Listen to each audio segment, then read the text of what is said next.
Chapter 440, Crimson Dancer, 3. Lucifer watched Alisara dance and he felt it, that inconvenient thump of the heart, the faint heat rising in his cheeks, the unmistakable signs of biological betrayal. His brain, the allegedly rational one, tried to chalk it up to aesthetics. She was beautiful. Extremely so. But this?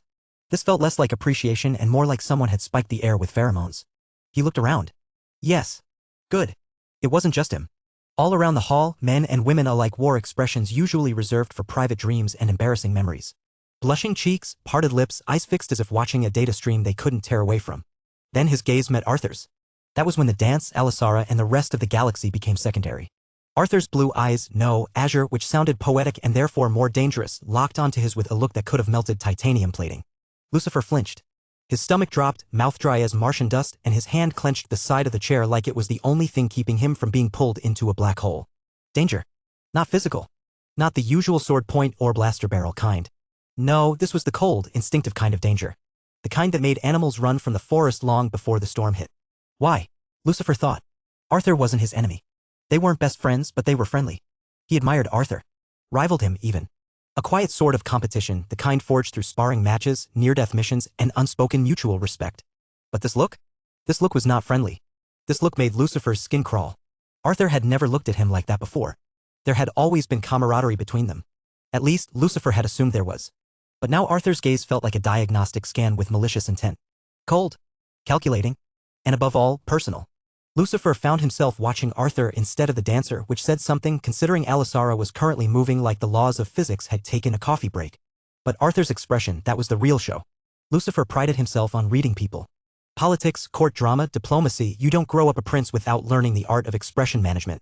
Arthur, however, had always been a locked file. Calm. Quiet. Unreadable. But tonight, the encryption cracked. He saw the flicker of recognition. Pain, even. Like Arthur was staring at something he'd buried and didn't want dug up again. A memory, maybe. A ghost. Something that had no business being here. And then coldness. A mask so sudden and precise it made Lucifer flinch again. Emotion vanished.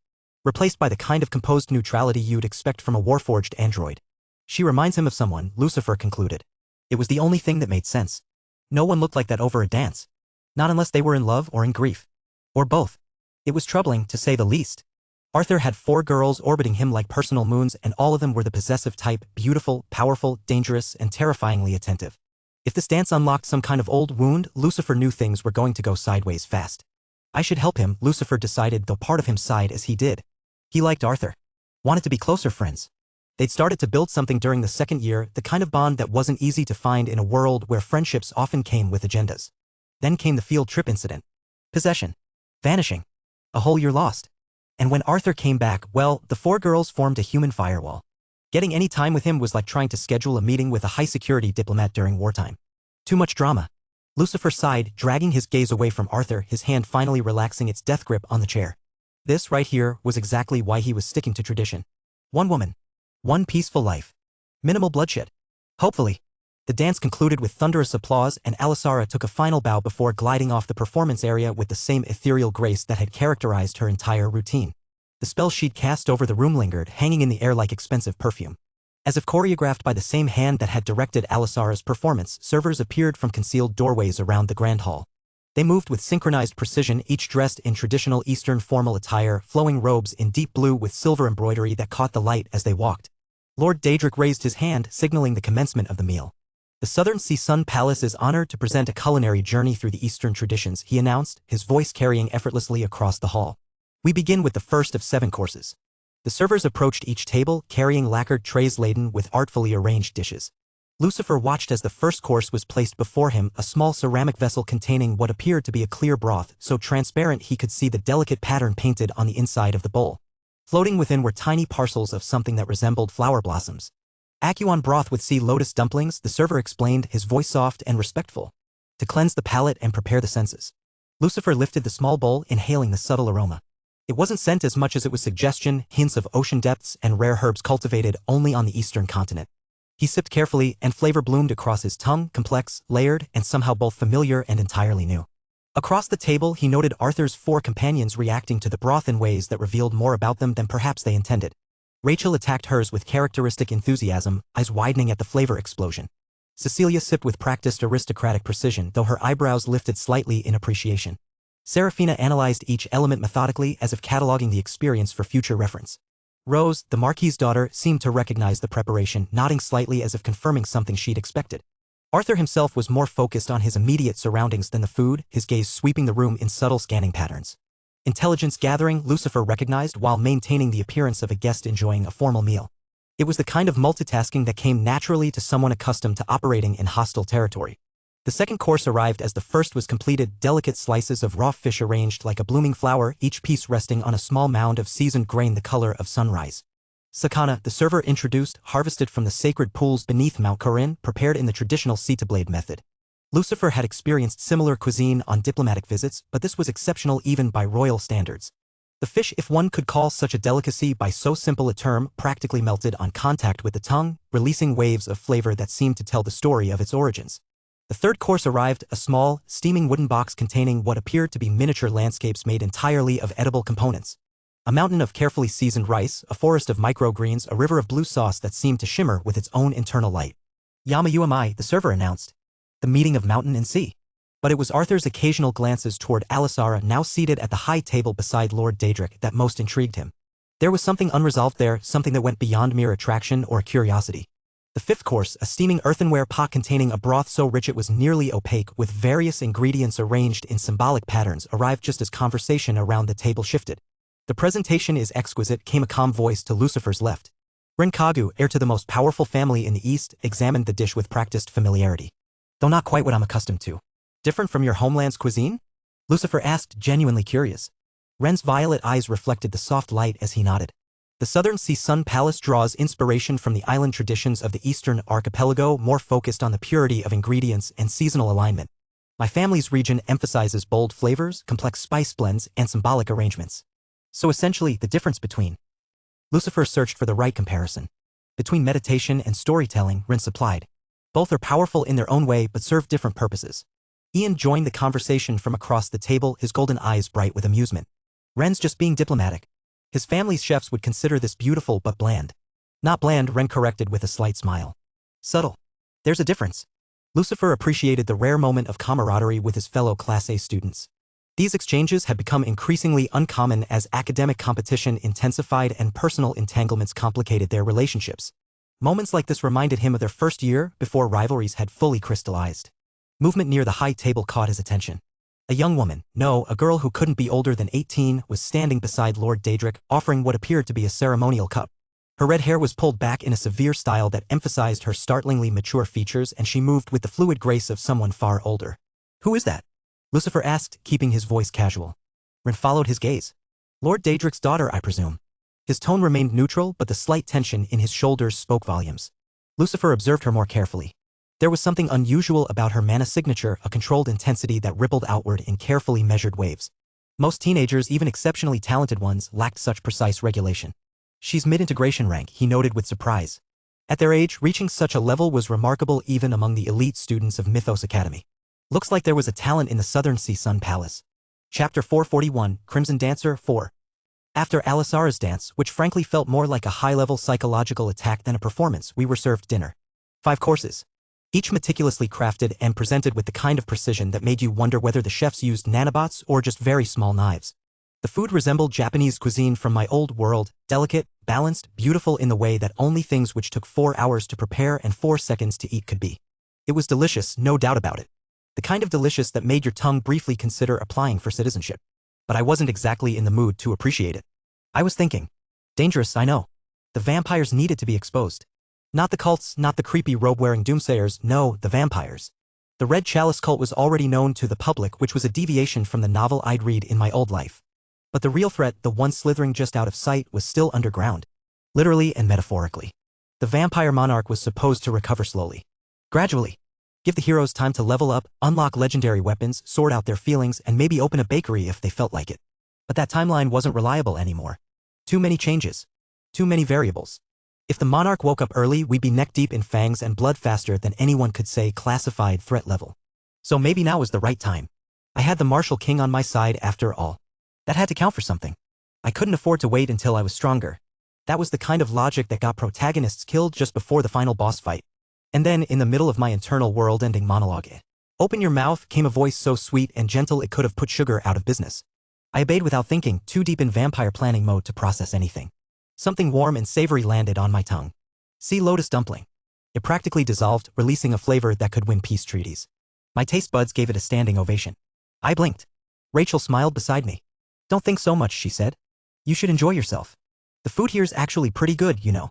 Sorry, I muttered, the way you do when you've just realized someone had to manually remind you to eat like a functioning organism. You're sitting awfully close, aren't you?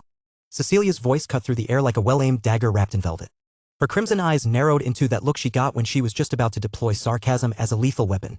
Only then did I realize where my left arm was. More specifically, what it was currently buried in. Rachel. Or to be precise, Rachel's side, which was pressing in just the right way to make my neurons short-circuit. I was feeding him, Rachel clarified, tone sweet with the kind of innocence that wasn't fooling anyone. Since he clearly can't do it himself. Unlike a certain someone, I actually take care of him. That did it. Cecilia's brows dropped a few millimeters, which in her case was roughly the emotional equivalent of launching a warship. Across the table, I saw Rose's eyes narrow and Seraphina's fingers twitch, the kind of twitch that meant someone was about to pretend everything was fine while silently declaring social war. And then, nothing like a good old catfight to snap you out of your brooding, said Luna inside my head, unhelpful as always. I chose, wisely, to ignore her. Arthur, came Lucifer's voice, smooth and calm like a still lake under starlight. He stood beside me, tall and perfectly composed, his uniform sharp, posture regal, the very image of a noble prince trained since birth to look like hope incarnate. The kind of man who stepped into a room and made people stand a little straighter without knowing why. There's been a lot between us left unsaid, he said, a soft smile playing on his lips. You've been gone a long time. Let's eat together like old times. There was no edge in his voice, no smugness, no performance. Just sincerity wrapped in that ever-gentle tone of his, the kind that made people believe everything would be okay. Honestly, it was hard not to like Lucifer. He had that quiet hero quality, always polished, always humble, always somehow right. He was also, regrettably, my only male friend in this entire nightmare of a social ecosystem. I hadn't spent much time with him after returning from the well of miasma.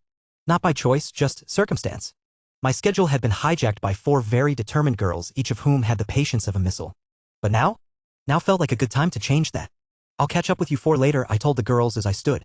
They blinked at me as if I'd just suggested removing oxygen from the room. But I didn't waver. It wasn't like I hadn't already spent hours with them and I was going to dance with each of them during the banquet. One meal wouldn't tip the balance of affection. To think Lucifer would, Cecilia began, then stopped herself. How can he even now? I activated full mental noise suppression. There were just some things you didn't need to hear if you wanted to keep your sanity intact. Lucifer and I walked to the nearby table where Rin gave me a nod, the kind that meant glad you're here, don't expect a hug. Ian, true to form, looked like he'd just seen dessert arrive early and waved me over with bright enthusiasm. Ciela and Ava were already seated, looking appropriately aloof, like queens of parallel dimensions. These two don't mingle much, Rin commented as I sat. Not outcasts, Ava corrected sharply. We're just not keen on forced pleasantries. I understood. Students from the Eastern continent had to deal with hierarchy on hard mode. Sitting next to the daughters of the 5 great families probably felt like eating dinner in a diplomatic minefield. Blink wrong and someone would misinterpret it as an insult to their grandmother. And goo? Ren asked, poking at the boundaries of Ava's patience. She's a different case, Ava replied, waving it off. Then her gaze sharpened like a blade. Anyway, Ren, tell me something. You seem to avoid girls like they've got a virus. Why's that? Ren narrowed his eyes. What are you implying? Ava looked at Ciela, who gave the world's smallest shrug, then plowed forward. Just that there's a rumor spreading. Apparently, the great Kaguya prefers a different type of partner. Ian's soda shot out of his nose. Not mouth, nose. He doubled over coughing and I was too busy holding in my own laughter to be much help. I managed a weak pat on his back. Lucifer, the model of composure moments ago, hunched forward, hand over his mouth as his shoulders trembled with silent laughter. Even the hero prince wasn't immune to this level of chaos. Ren? He stared. Frozen. Eyes wide, jaw slack, blinking rapidly like his internal systems had just blue-screened. It's because Prince Ren refused to dance at every birthday banquet since turning 16, Ciela said, calm as ice. And that's a tradition. A very public one. Which means, Ava concluded, people notice. Ren opened his mouth, then closed it. Then opened it again. I don't like dancing, he said, finally, with the raw desperation of someone trying to shout over a hurricane. Sure, Ava said sweetly. That's exactly what I'd say too. And just like that, our table was ground zero for one of the Academy's most explosive rumors yet.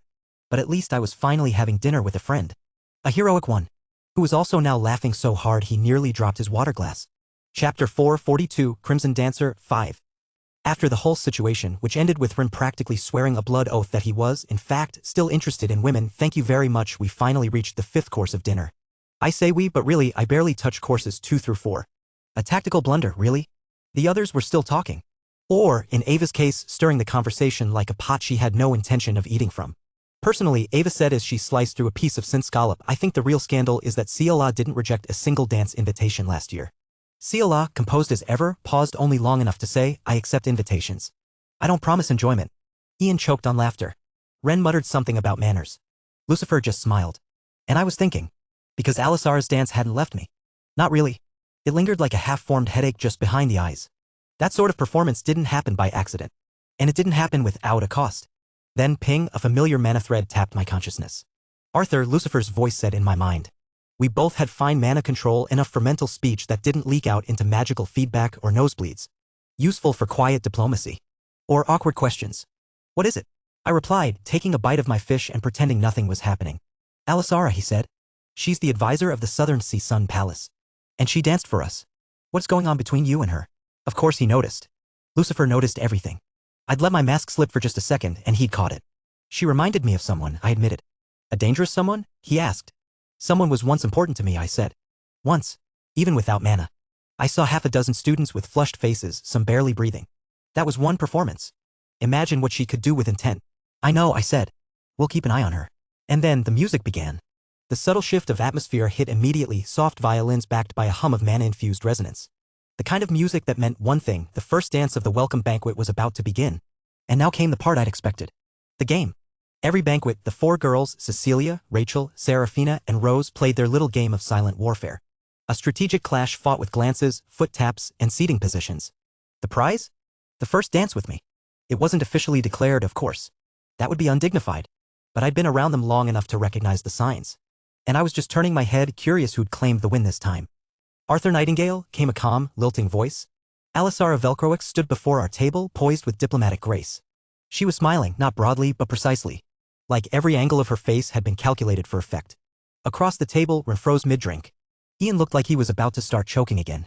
Ava's eyebrows rose with interest. Even Ceola tilted her head ever so slightly. Lucifer, for his part, wore the same thoughtful expression he used when a duel was brewing and he was pretending not to notice. Would you grant me the first dance? Alisara asked, her voice smooth as mana glass. As advisor of the Southern Sea Sun Palace, I believe it would serve as a gesture of unity between us and the outside world. It was clean. Politely worded. Unassailable. And it was a trap. The kind you could only spring at a public event with half the diplomatic channels in the world watching. Say no and I'd insult the Southern Sea delegation. Say yes and I'd ruin the little balance the four girls maintained, an opening move in a very different kind of war. I didn't even need to look back. I could feel the temperature change behind me. For sets of eyes, each uniquely trained to kill in a different way, now zeroed in on the back of my skull. I stood up. Of course, I said, because that was what I had to say. Alisara offered her hand and I took it. The silence was heavy, ceremonial. The crowd watched us move to the dance floor like it was a prelude to something important. And I knew one thing as her fingers curled lightly into mine and the violins began to rise. This was going to cost me. And I had no idea how much. The dance floor cleared for us, other potential dancers retreating to the perimeter with practiced deference. This was more than a dance, it was a statement, a ceremonial opening that would be analyzed, discussed, and likely recorded in diplomatic archives. Alisara's hand rested in mine with deliberate lightness, neither yielding nor imposing.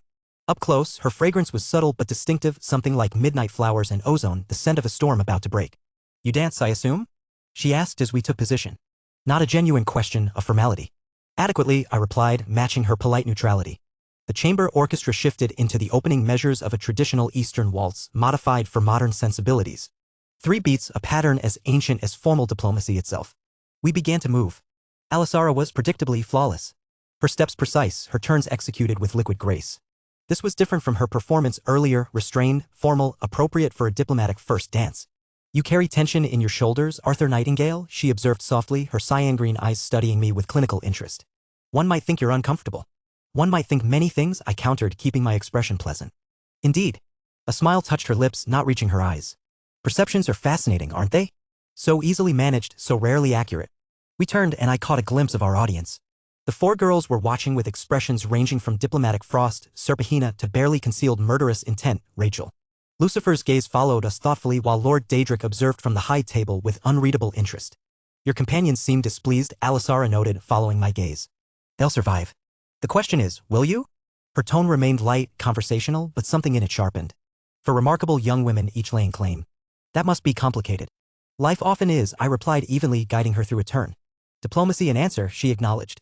You've been well trained. The music shifted subtly, still a waltz, but the melody changed, morphing into something both unfamiliar and hauntingly recognizable. The tempo adjusted, slowing ever so slightly. And then Alisara changed. It was so subtle that no observer would notice.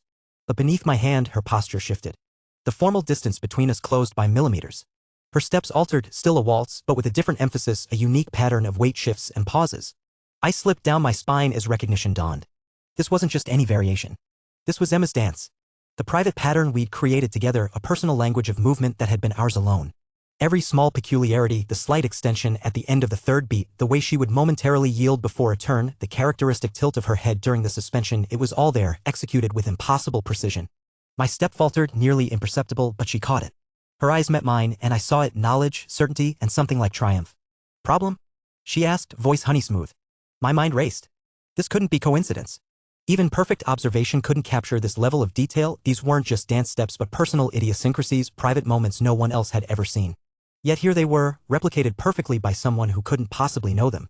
I forced myself back into the rhythm, matching her movements with mechanical precision while my thoughts spun in freefall. You're full of surprises. Everyone has their talents, she replied, her fingers adjusting against mine in another gesture so familiar it burned. Mine just happened to be particularly versatile. The music continued its treacherous path, leading us through a ghost dance, Emma's dance, as other couples joined the floor around us. To them, we were simply executing an elegant waltz. Only I could see the phantom superimposed over reality, the past bleeding into the present with surgical precision. How? The question escaped before I could contain it, quiet enough that only she could hear. Alisara's smile deepened, satisfaction glimmering in her eyes. Perhaps we've met before, in another context. Or perhaps some things transcend the boundaries we assume are fixed. The final measures approached. Her hand tightened fractionally on mine, another gesture from the past, another knife to the memory. The music ended. We paused in the formal closing position, her eyes holding mine for one beat longer than protocol required. Then she stepped back, offering the customary closing curtsy. I bowed in response, the movement automatic while my mind raced through implications, possibilities, dangers. Without another word, she turned and glided away, pink hair shimmering under the chandeliers as she returned to her place beside Lord Daedric. Not a single glance back, no acknowledgement of what had just transpired, the perfect diplomatic exit. I stood frozen for a heartbeat too long before turning back toward my table. The four girls were already moving in my direction, their expressions promising conversations ranging from interrogation to inquisition. But all I could hear was the thundering of my own heartbeat, pounding against my ribs like it was trying to escape. Chapter 443, Investigation 1. The morning after the banquet, the air felt different, heavier somehow, like the weight of what we'd seen and what we suspected had crystallized overnight. I rubbed my temples, trying to clear the fog that had settled over my thoughts since last night. Something about Alisara's dance kept nagging at me, a phantom sense of familiarity I couldn't quite place.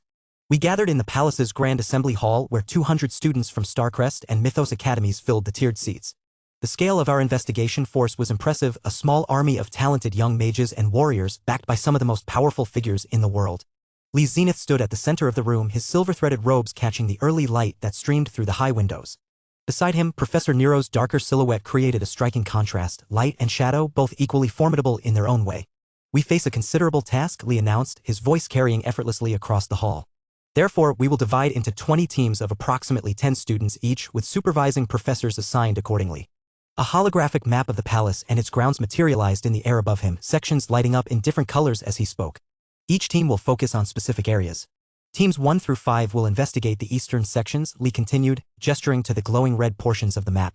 Teams 6 through 10 will cover the western wing and underground levels. Teams 11 through 15 will focus on the central palace, administrative buildings, and courtyards.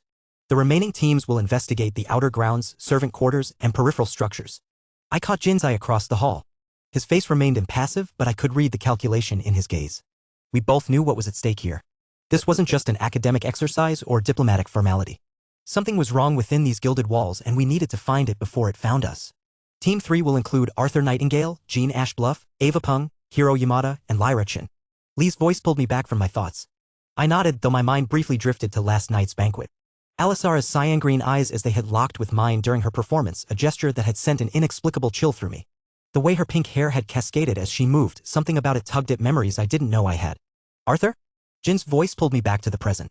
He had made his way over and stood beside me, eyebrow raised in question. Sorry, I muttered, forcing my focus back to the meeting. Jin's presence was a reminder of the mana oath that bound us. Not that he needed the reminder, Jean was sharp enough to recognize the importance of this investigation without magical compulsion. The assignments continued, with the 3 princesses placed in separate teams to maximize their influence. Rachel would join Team 11 in the Central Palace.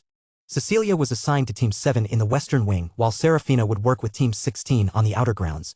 Lucifer, Ren, and Ciela were scattered similarly, ensuring our strongest students covered key locations. All around us, students were organizing into their assigned groups, their expressions ranging from excitement to nervous determination. For many, this was their first real mission, a chance to prove themselves on a stage that mattered. As the assignments concluded, a contingent of palace officials entered the hall. Tall, stern-faced men and women in crimson robes, each bearing the red sun emblem. Their expressions ranged from barely concealed hostility to diplomatic blankness. Each investigation team will be assigned a palace representative, announced one of them, a woman with silver-streaked hair pulled into a severe bun. They will guide you through your assigned areas and answer appropriate questions. The palace representatives moved through the crowd, finding their designated teams. Our guide was Advisor Corin, a man whose face seemed permanently set in lines of disapproval. His eyes, dark and watchful, swept over us with thinly veiled suspicion. "I will show you the northeastern section of the East Wing," he said, his voice as dry as old parchment. "There are, of course, certain restricted areas that remain off-limits even to investigators." The pause before the last word made his feelings about our presence perfectly clear. Jean and I exchanged glances. "This would complicate things." "We understand the need for discretion," I replied, keeping my tone respectfully neutral. "But our investigation must be thorough to be meaningful." Corin's lips thinned almost imperceptibly. "Of course. Follow me." The northeastern section of the Southern Sea Sun Palace was a study in contrasts. Grand halls opened into intimate courtyards, opulent galleries gave way to austere meditation chambers. We documented everything meticulously, the flow of mana through ancient ward stones, the architectural peculiarities, the placement of guards and servants. While Ava engaged our guide with questions about the palace's defensive enchantments, Jean lingered near the ornately carved walls, his fingers tracing inscriptions that predated the palace's isolation. To anyone watching, he appeared to be studying historical markings. I knew better. Jean was extending his necromantic senses, feeling for the telltale signatures of death magic or unnatural preservation, anything that might suggest vampire activity. His expression remained studiously neutral, but when our paths crossed near a massive tapestry depicting the palace's founding, he muttered under his breath, "Something's not right in the north corner." I followed his gaze to an unassuming door, sealed with both physical locks and magical wards. Unlike the other doors in the corridor, this one bore no markings or decorations. Its plainness made it stand out among the ornate surroundings. "Yes, master, I picked up something as well," Erebus commented in my mind. For a moment, I froze. The door's simple design triggered another flash of memory, not from this world, but from somewhere else. A plain white door leading to a small apartment. A key in my hand. Someone waiting inside. "Arthur?" Jin's voice cut through the fog. "Are you listening?" I blinked, the phantom memory fading. "Yes. The door. Let's check it out." "Advisor Corin," I called, approaching the door with measured steps. "What lies beyond this entrance?" Corin materialized at my side with surprising speed. "Old storage. Nothing of interest to investigators." "Then you wouldn't mind if we took a look?" I kept my tone light, curious rather than challenging. "I'm afraid that's not possible." His refusal was immediate, brooking no argument. "This area is restricted due to palace tradition. Some spaces are reserved for ceremonial purposes only." "What ceremonies?" Jean asked, his voice neutral but his eyes sharp. "Private matters," Corin replied stiffly. "Family traditions of the Solaran line." I studied the door again, noting the freshness of the ward sigils. Whatever lay beyond had been sealed recently, not by ancient tradition. I reached out, my fingertips hovering just above the ward. A faint resonance hummed through the air. "Blood magic. Not strong enough to be vampire magic, but adjacent to it." "I understand tradition," I said carefully, "but our investigation requires access to all areas of the palace. Exceptions create blind spots." "Nevertheless," Corin said, his tone hardening, "this area remains restricted." I exchanged a glance with Jean before making a decision. "I'll need to discuss this with Professor Lee." Corin's expression tightened, but he nodded curtly. "As you wish."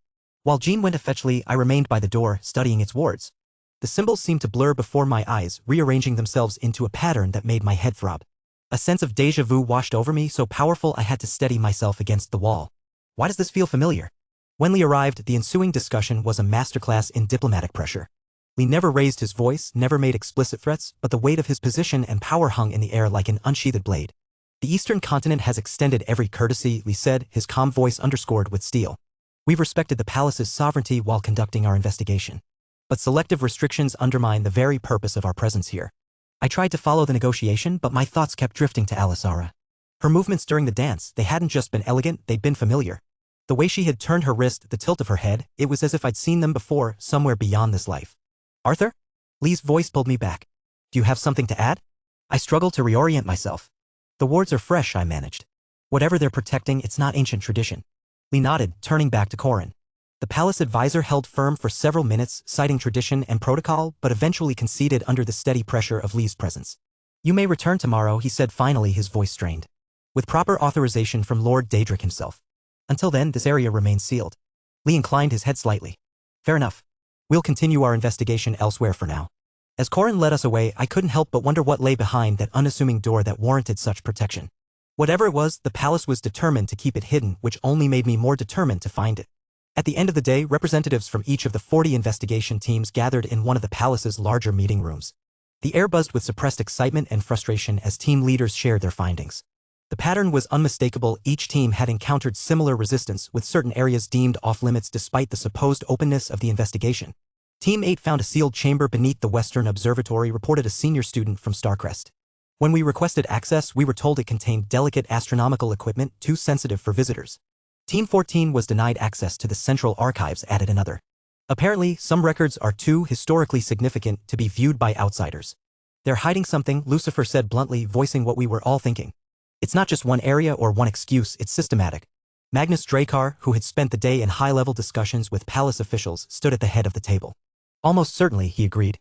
"But direct confrontation may not serve us best. For now, follow protocol. Document everything. The restrictions themselves tell us something valuable about what they might be hiding. Push boundaries where strategically appropriate, but don't antagonize unnecessarily." "And if they continue to obstruct us?" Ren asked, his usual calm tinged with frustration. "Then we'll reconsider our approach," Magnus replied. His gaze swept across our faces, settling briefly on mine. "Patience for now.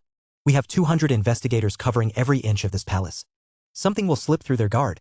I nodded, though my mind was already elsewhere. Through the meeting room's windows, I caught a glimpse of movement in the garden beyond, a flash of pink that drew my eye like a beacon.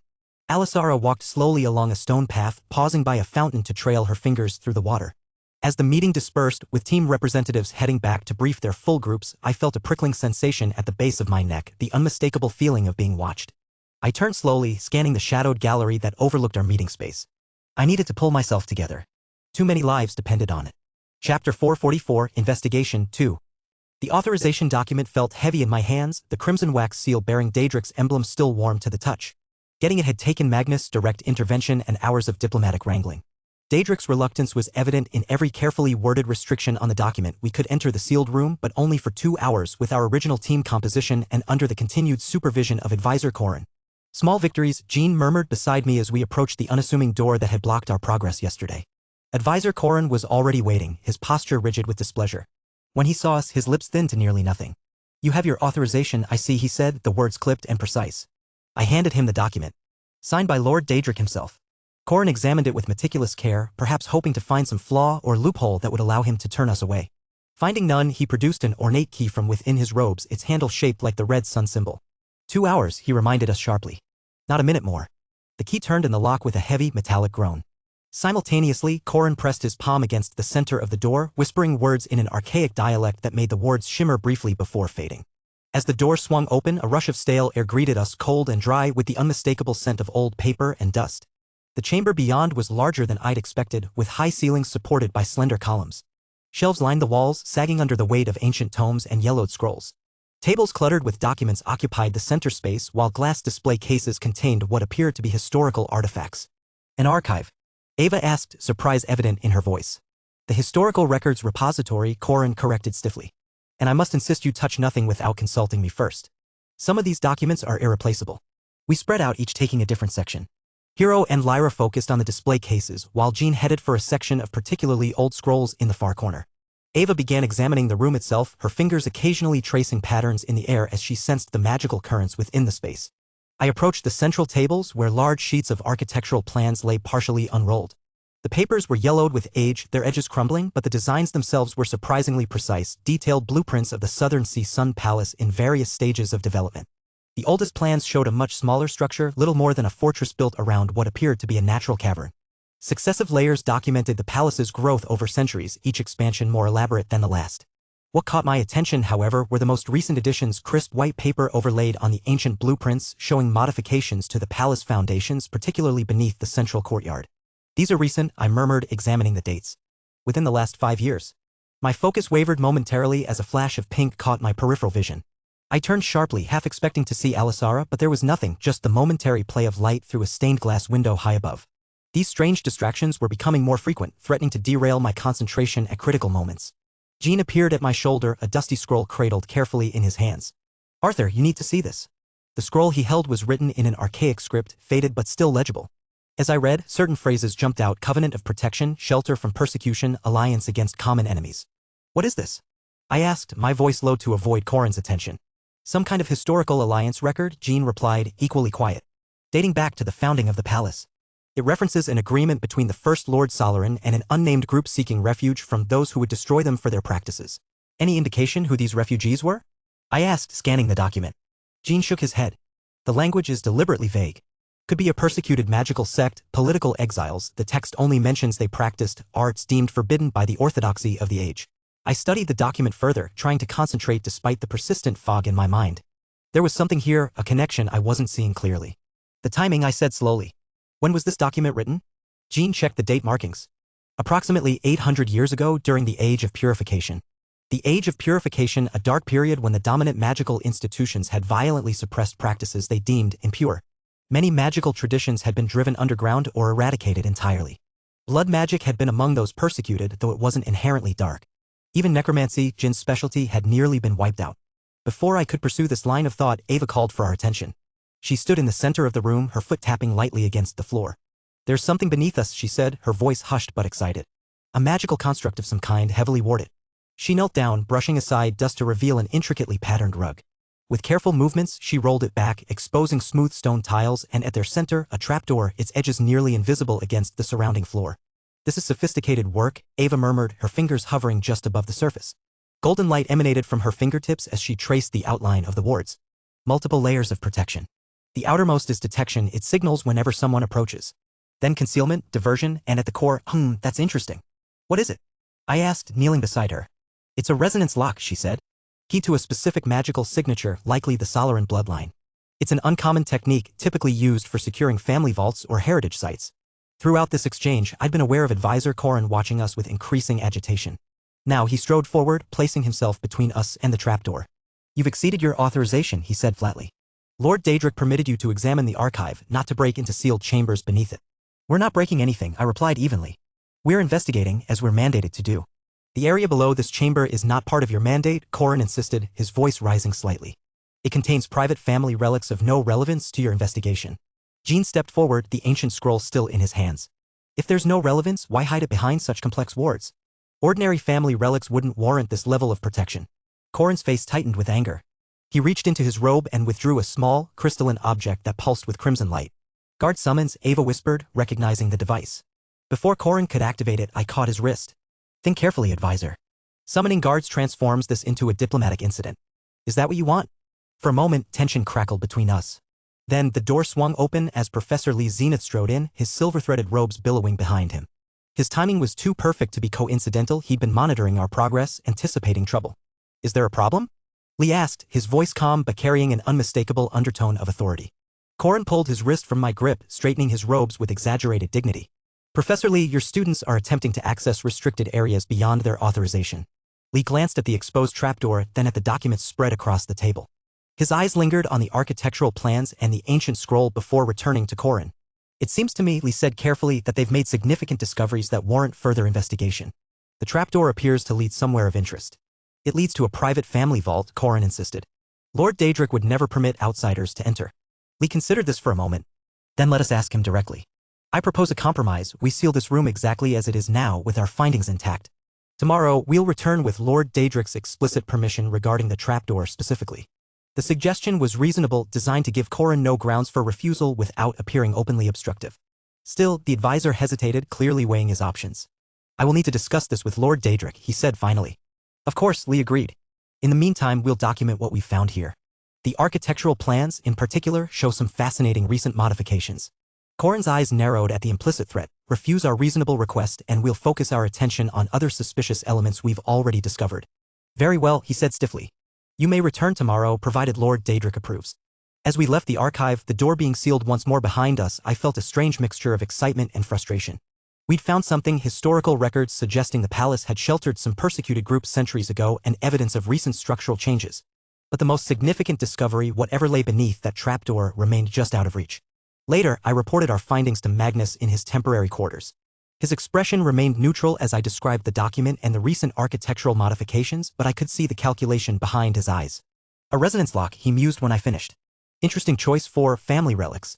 Jean thinks the archive confirms the palace once sheltered a persecuted magical sect, I said. Given their isolation and secrecy, it fits with their historical pattern. But the question remains, why the recent modifications? Why the heightened security? Magnus leaned back, fingers steepled together. I'll speak with Daedric directly about the trapdoor. His reaction might tell us something useful. Chapter 445, Investigation 3. The following morning brought disappointing but unsurprising news. Daedric had denied our request to investigate beneath the trapdoor. Family secrets and ancient traditions, Magnus reported with a wry twist to his lips. Apparently, the chamber contains sacred artifacts dating back to the palace's founding, too delicate and spiritually significant to be viewed by outsiders. You don't believe him, I said. It wasn't a question. I believe he's hiding something, Magnus replied. Whether it's what we suspect or something else entirely remains to be seen. Our team was reassigned to investigate the palace's eastern supply storage, a seemingly mundane task that left me bristling with frustration. If Daedric thought busy work would deter us, he'd seriously underestimated our determination. The storage facilities turned out to be vast, spreading beneath the eastern wing like a hidden city. Rows upon rows of shelving units held everything from basic provisions to rare alchemical ingredients, all meticulously catalogued and arranged. This place could sustain the palace for years, Ava observed as we made our way through the labyrinthine space. It's beyond ordinary preparation. I nodded, my thoughts momentarily distracted by another flash of memory, the scent of jasmine, a warm hand against my cheek. I shook my head sharply, trying to clear it. Arthur? Jin's voice pulled me back. Did you hear me? Sorry, I muttered. What did you say? Jean gave me an odd look but continued. I said these supply quantities don't match the palace's supposed population. There's enough here for thousands, but the palace only houses a few hundred residents, according to official records. I focused on the shelves, noting the quantities with newfound interest. Jean was right, the provisions were excessive, even accounting for emergencies or isolation. Maybe they're preparing for something, I suggested. Or supporting more people than they acknowledge. We continued our survey, documenting discrepancies and unusual stockpiles. In one section, we found an entire row dedicated to medical supplies, blood transfusion equipment, specialized pharmaceuticals, and regenerative compounds. This is military-grade medical storage, Hero noted, examining a container of advanced healing agents. You'd see this in a field hospital, not a traditional palace. The question is, who are they healing? I asked. Before anyone could respond, Advisor Corin appeared at the end of the aisle, flanked by 2 palace guards. His expression was as sour as ever, but there was a new tension in his posture. Your time in this section is concluded, he announced. You're needed elsewhere. We've barely started, Jean protested, gesturing to the vast rows still unexplored. Nevertheless, your presence is required in the Eastern Ceremonial Hall. Lord Daedric wishes to address all investigation teams regarding protocol adjustments. I exchanged glances with my teammates. This felt like a diversion, an attempt to pull us away from something we might discover. We'll be there shortly, I said, making a show of organizing our notes. Corin's eyes narrowed. Now, Mr. Nightingale? The Lord of the Palace does not appreciate delays. With no choice but to comply, we followed Corin out of the storage facility. As we walked, I hung back slightly, pretending to check my records while actually scanning our surroundings. At a junction of corridors, I noticed a heavily guarded door, unusual for a storage area. 6 guards stood at attention, their uniforms bearing additional insignias not seen elsewhere in the palace. I made a mental note of the location before hurrying to catch up with the others. Daedric's address turned out to be exactly what I'd suspected, a time-wasting exercise designed to interrupt our investigations. He droned on about cultural sensitivities and appropriate boundaries, essentially stating that more areas would be restricted going forward. The Southern Sea Sun Palace has graciously opened its doors, he intoned from a raised dais, his crimson eyes sweeping over the assembled investigators. But certain spaces remain sacred to our traditions and must be respected as such. I noticed Magnus and Lee exchange glances. This wasn't unexpected, but it confirmed Daedric's increasing attempts to obstruct our work. After the address, our team was reassigned yet again, this time to the eastern residential quarters where palace staff and lower-ranking officials lived. The message was clear, Daedric was steering us away from sensitive areas. This is getting ridiculous, Jean muttered as we walked. They're just moving us in circles. Which means we're getting close to something, I replied. Let's make the most of this assignment. Talk to the staff, see what they know. We split up to cover more ground, each taking a different section of the residential area. I focused on the servants' quarters, hoping they might be more forthcoming than the officials. The servants proved cautious but not entirely closed off. Most answered basic questions about their duties and routines, though they clammed up whenever the conversation steered toward restricted areas or unusual activities. One elderly man who introduced himself as Terran was more talkative than most. He'd spent his entire life in the palace, serving 3 generations of the Solaran family. Things changed about 5 years ago, he told me as he folded linens in a small laundry room. New rules, new restrictions. Areas that had been open for centuries suddenly became off-limits, even to servants who'd worked there for decades. What kind of areas? I asked casually. The deep cellars beneath the central courtyard, for one, he replied. Used to help store wine there myself. Now it's guarded day and night. He shook his head. And the Western Observatory, that was always my favorite place to watch the sunset. Sealed up tight now. Any idea why? Taryn glanced around nervously before leaning closer. Some say Lord Daedric made a deal with outsiders. Gave them sanctuary in exchange for something valuable. But it's just talk among the servants, he added hastily. No one knows for certain. These outsiders, I pressed. Has anyone seen them? Not exactly, no. But supplies go missing. Extra food disappears from the kitchens. Medical supplies get restocked more often than they should. He shrugged. And sometimes, late at night, you hear things. Movement in supposedly empty corridors. Voices where there shouldn't be any. I was about to ask more when a sharp pain lanced through my head. The laundry room blurred, replaced momentarily by another scene, a university library, sunlight streaming through tall windows, the same pink-haired woman sitting across from me, textbooks spread between us. Her lips moved, saying something I couldn't quite hear. Sir? Are you all right? Taryn's concerned voice pulled me back to reality. I pressed a hand to my temple, willing the disorientation to pass. Yes, just a headache. Thank you for your time, Taryn. As I left the laundry room, I tried to make sense of these increasingly intrusive visions. They felt like memories, but from a life I'd never lived. And always featuring the same woman, a woman who looked disturbingly like Alisara. I met up with the others at our designated rendezvous point. Each had similar stories to share, hints and rumors, but nothing concrete. Staff had noticed changes in recent years, increased secrecy, areas becoming restricted, but no one could or would say exactly why. It's like trying to see through fog, Ava said in frustration. We're getting impressions, not information. Sometimes patterns tell us more than facts, Jean observed. The consistent timeline 5 years ago matches with the architectural modifications we found. Something changed then. Something that requires medical supplies, extra food, and increased security, I added, sharing what I'd learned from Taryn. We compiled our findings, slim though they were, and prepared to report back to Magnus. Chapter 446, Investigation 4.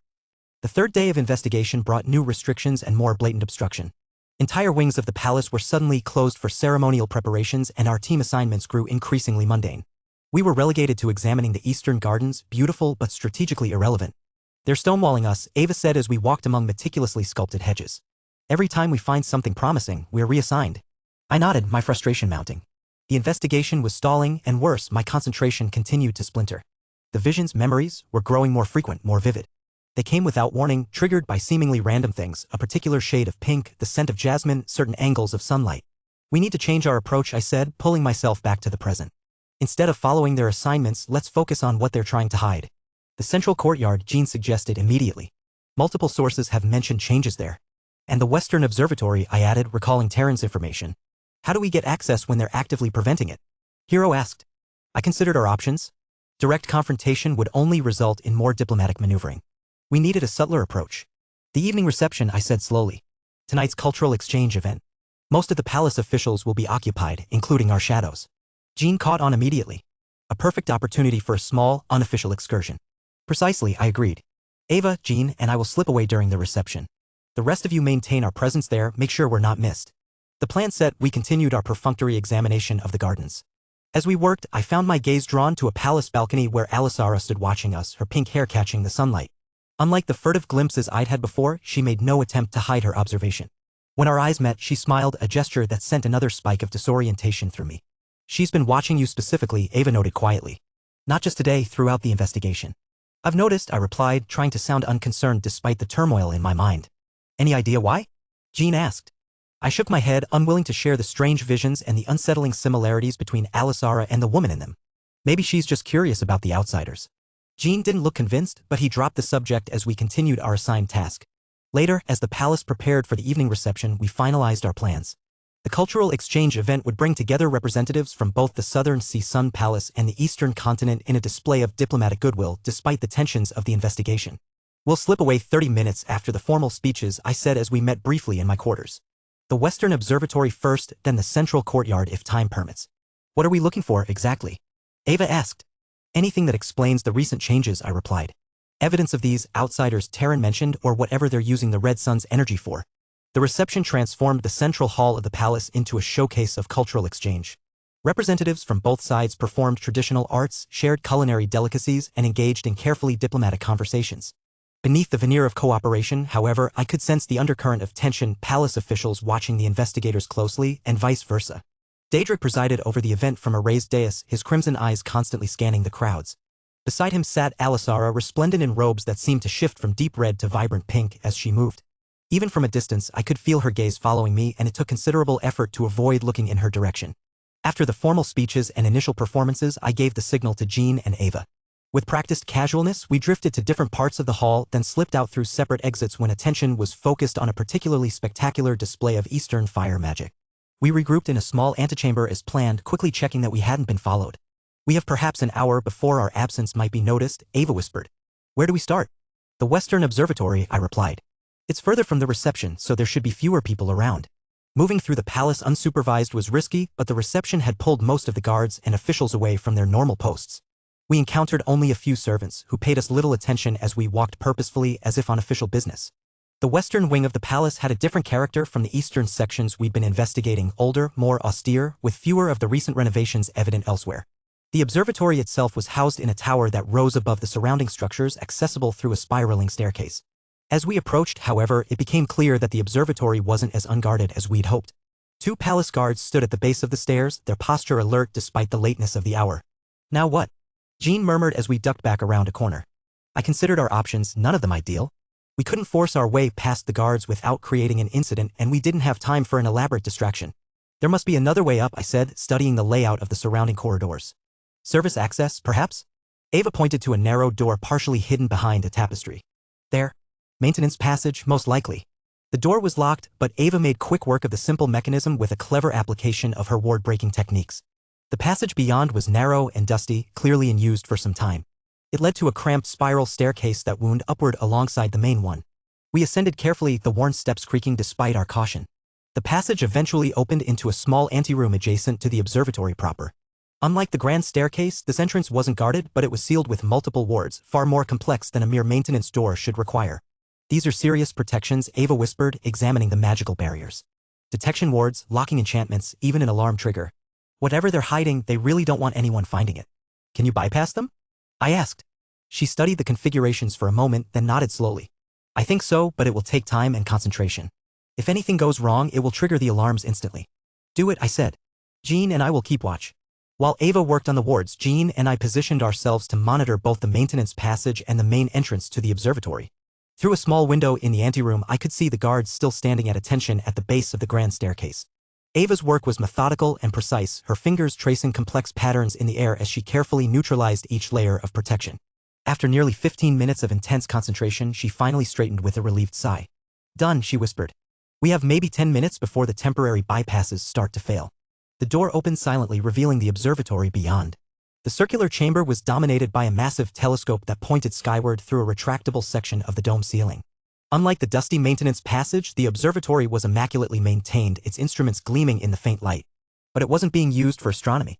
The telescope had been modified, its lens replaced with a complex array of crystals that seemed to capture and focus light.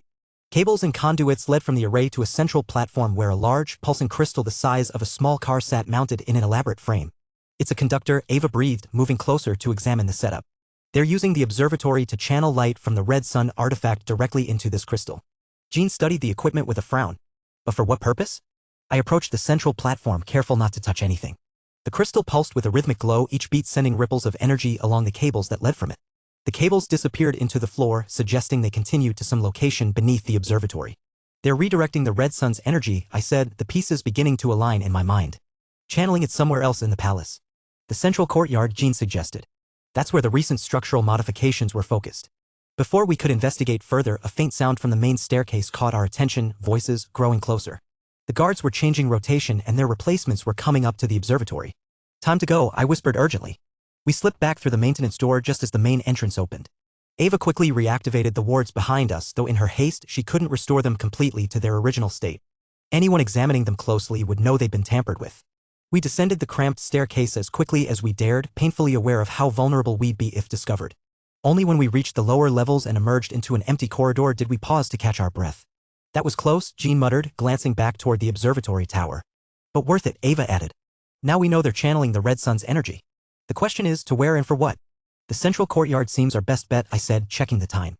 "But we've been gone from the reception too long already. If we don't return soon, our absence will be noticed." Reluctantly, we agreed to postpone further exploration and return to the cultural event. The information we'd gathered was valuable but incomplete, a piece of the puzzle rather than the full picture. Chapter 447, Investigation 5. After the reception ended, our team gathered in Magnus' quarters to report our findings. The Marshal King listened without interruption as we described the modified observatory and its energy channeling function. Interesting, he said when we finished, his expression thoughtful. A sophisticated setup for redirecting the red sun's power. The question is, what are they using it for? Healing, perhaps? Jean suggested. Given the medical supplies we found earlier and the rumors about outsiders needing sanctuary. Magnus nodded slowly. The red sun's rejuvenation capabilities are legendary. If they're channeling that power to heal someone, it would explain the secrecy and the resources being diverted. But who are they healing? Ava asked. And why all the elaborate measures to hide it? Someone they don't want the world to know about, I said, the implications hanging heavily in the air. None of us voiced the most obvious possibility that the palace might be sheltering and healing vampires or cultists, those who would be hunted if discovered. In my mind, however, I was certain. The novel had been clear about the Southern Sea Sun Palace's fall to the vampires. It was the first domino to topple, the initial foothold for their return. And the vampire monarch, gravely wounded by Liam Kagu nearly 2 centuries ago, would need extraordinary healing to recover from wounds that should have been fatal. The red sun's rejuvenation capabilities would be perfect for such a task. But I kept these thoughts to myself. Without concrete evidence, such claims would sound delusional. Whatever the truth is, Magnus continued, we're running out of time to discover it. Tomorrow is our final full day of official investigation before the diplomatic deadline expires. Daedric has made it clear he wants us gone after that. We need access to what's beneath the central courtyard, I said firmly. Everything we've found points there, the channeled energy, the water systems, the supply routes. Magnus rubbed his chin thoughtfully. I'll make one more formal request, but expect another refusal. In the meantime, continue analyzing what we've gathered. Look for patterns we might have missed, connections between seemingly unrelated findings. As the meeting disbanded, Jean lingered behind, waiting until the others had left before speaking. You have theories you're not sharing, he said. It wasn't a question. I measured my response carefully. I have suspicions based on historical patterns. Jean studied me for a moment, his dark eyes unreadable. The Red Chalice cult was believed extinct after Liam Kagu's purge. Same with the vampires. But legends rarely die so easily. No, I agreed, they don't. If hypothetically the Southern Sea Sun Palace were sheltering survivors from that purge, Jean continued, his voice deliberately casual, it would explain their centuries of isolation. Their determination to remain cut off from the world. I nodded, grateful for Jin's careful framing. And if those survivors included someone powerful enough to warrant all these resources? Someone like the vampire monarch himself, Jean finished, barely above a whisper. Our eyes met in silent understanding. Jean hadn't read the novel, didn't know what I knew, but he'd pieced together the same conclusion from the evidence we gathered. It would be an extraordinary claim, I said. One we couldn't make without extraordinary proof. Which is exactly what lies beneath the central courtyard, Jean replied. And which Daedric is determined to keep us from discovering. We parted ways, the weight of our unspoken concerns hanging between us. If our suspicions were correct, the Southern Sea Sun Palace wasn't merely hiding historical relics or practicing forbidden magic, they were actively helping restore one of the greatest threats the world had ever faced. In my quarters, I systematically reviewed our findings, searching for any additional evidence that might strengthen our case. The pieces aligned too perfectly to be coincidence, the timeline of 5 years ago matching the first whispers of renewed cult activity, the specialized medical supplies, the blood transport system, the channeled healing energy of the Red Sun. It was the vampire monarch. It had to be. And the Red Chalice cult was helping to restore him to power with the Southern Sea Sun Palace's willing cooperation. But knowing this truth and proving it were entirely different matters. Even if I shared my certainty with Magnus, what could I say? That I knew because I'd read about it in a novel from another world? That I had knowledge of future events that hadn't yet come to pass? I needed evidence, concrete, irrefutable proof that would convince even the most skeptical observer. And that meant finding a way beneath the central courtyard, regardless of Daedric's restrictions. A soft knock at my door pulled me from my thoughts. I opened it cautiously to find Ava standing outside, her expression troubled. I've been analyzing the energy readings from the observatory, she said as she entered. The pattern is unusual. Unusual how? I asked, closing the door behind her. She unfolded a diagram she'd created, showing the pulses of energy being channeled from the Red Sun. It's rhythmic, like a heartbeat, but with periodic surges of significantly higher intensity. Almost as if they're treating a patient? I suggested. Maintaining a baseline of healing energy with occasional stronger treatments? Ava nodded. Exactly. And the frequency of these surges has been increasing over the past few months, according to the maintenance logs I accessed. Whatever they're healing, the process is accelerating. My blood ran cold. If the vampire monarch's healing was accelerating, it meant his return was drawing closer. The novel had never specified exactly when he would reawaken, only that the Southern Sea Sun Palace's fall would be the first sign of his return. We may be running out of time, I said, careful not to reveal too much. If they complete whatever they're doing before we gather sufficient evidence, then they'll have succeeded in hiding their activities from the Eastern continent, Ava finished grimly. And we'll have no justification for further investigation or intervention. After Ava left, I stood by the window staring at the red sun glowing in the night sky. Its crimson light bathed the palace grounds in an eerie glow, turning shadows into pools of darkness. Somewhere beneath the central courtyard, that same light was being channeled to heal the vampire monarch, preparing him for a return that would devastate the eastern continent and beyond.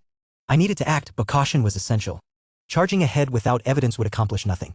Even Magnus, for all his power and influence, couldn't take action based solely on suspicion. The diplomatic consequences would be severe. Tomorrow would be our last chance. One way or another, we had to find what lay beneath the central courtyard. As I prepared for bed, I mentally reviewed our plans for the final day of investigation. Magnus would make one more formal request to access the central courtyard, which Daedric would almost certainly refuse. After that, our options would be limited. We could attempt another unauthorized exploration, but after our previous excursion to the observatory, security would likely be heightened. Whatever approach we took, the stakes couldn't be higher. This wasn't just about completing an investigation anymore. If my suspicions were correct, if the vampire monarch was indeed being healed beneath the Southern Sea Sun Palace, then what we discovered tomorrow could determine the fate of the entire eastern continent. I just hope we weren't already too late. Chapter 448, Confounding Love 1. There was something wrong with Arthur. Rachel didn't need evidence, she could read the signs like a weather map. She'd spent enough time watching nobles lie with practiced smiles and generals pretend they weren't bluffing to recognize when someone was off. And Arthur Nightingale? He was absolutely, definitely, unmistakably off. Not in the usual ways.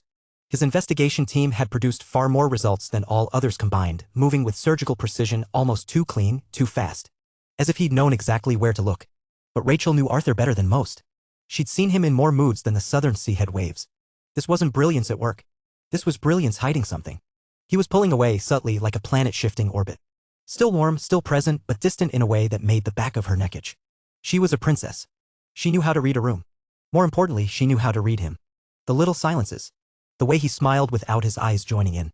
How his gaze lingered just a second too long before snapping away.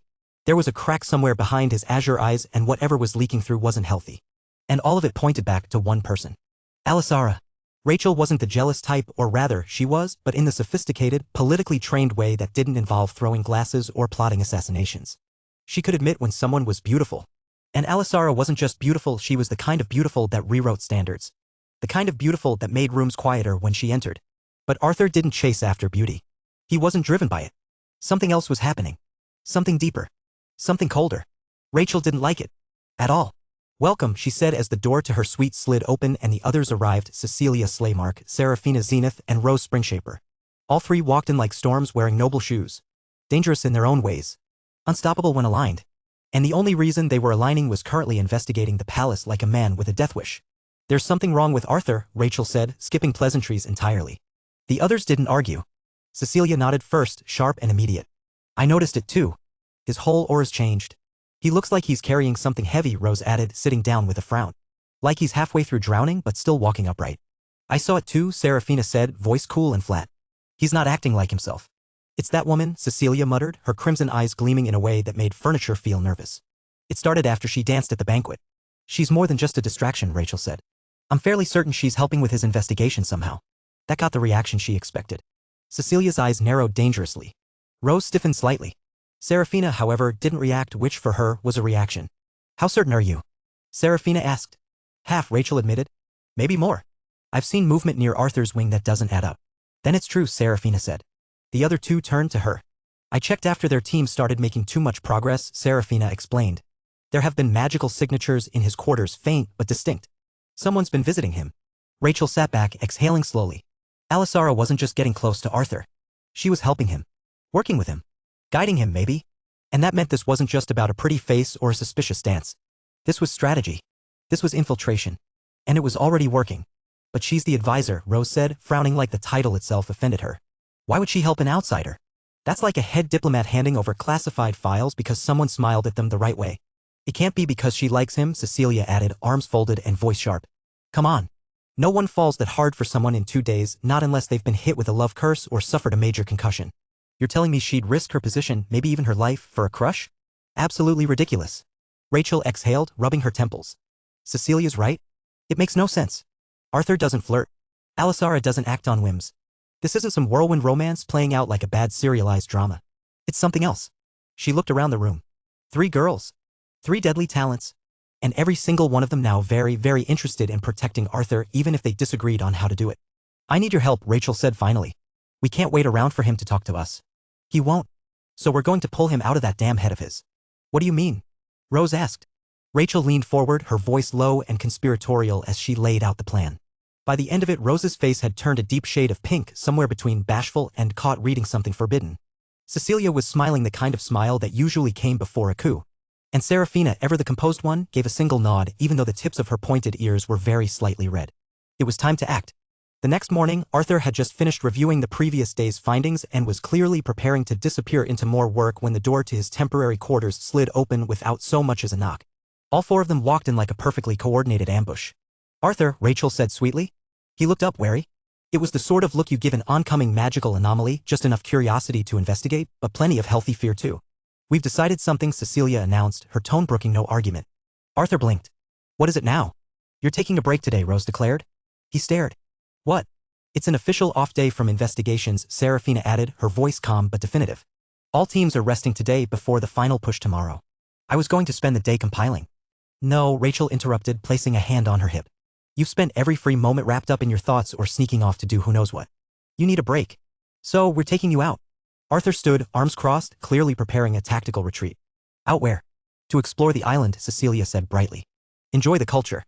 Try the local cuisine. Look at the sights. You know, things normal people do when they visit other continents. I don't, he started, but they were already closing in. For girls. For corners. No exit. Rachel had stepped closer, smiling like a fox with a signed confession. Cecilia linked her arm with his, her grip warm and unyielding. Rose appeared at his other side and took his hand. Serafina simply stood behind him, radiating silent expectation. Arthur looked between them, visibly calculating whether he could outmaneuver all four without using magic and deciding the odds weren't good. He sighed. Fine. 1 hour. Rachel grinned. We were thinking 5. He looked like he was about to protest again, but then glanced at their faces, at the softness in Rose's eyes, the quiet force in Serafina's, the mischievous glint in Cecilia's, and the stubborn determination in Rachel's, and he surrendered. All right, he said, the tension in his shoulders easing slightly. Let's go. As they led him from the room, Rachel caught Cecilia's eye. Phase 1 complete.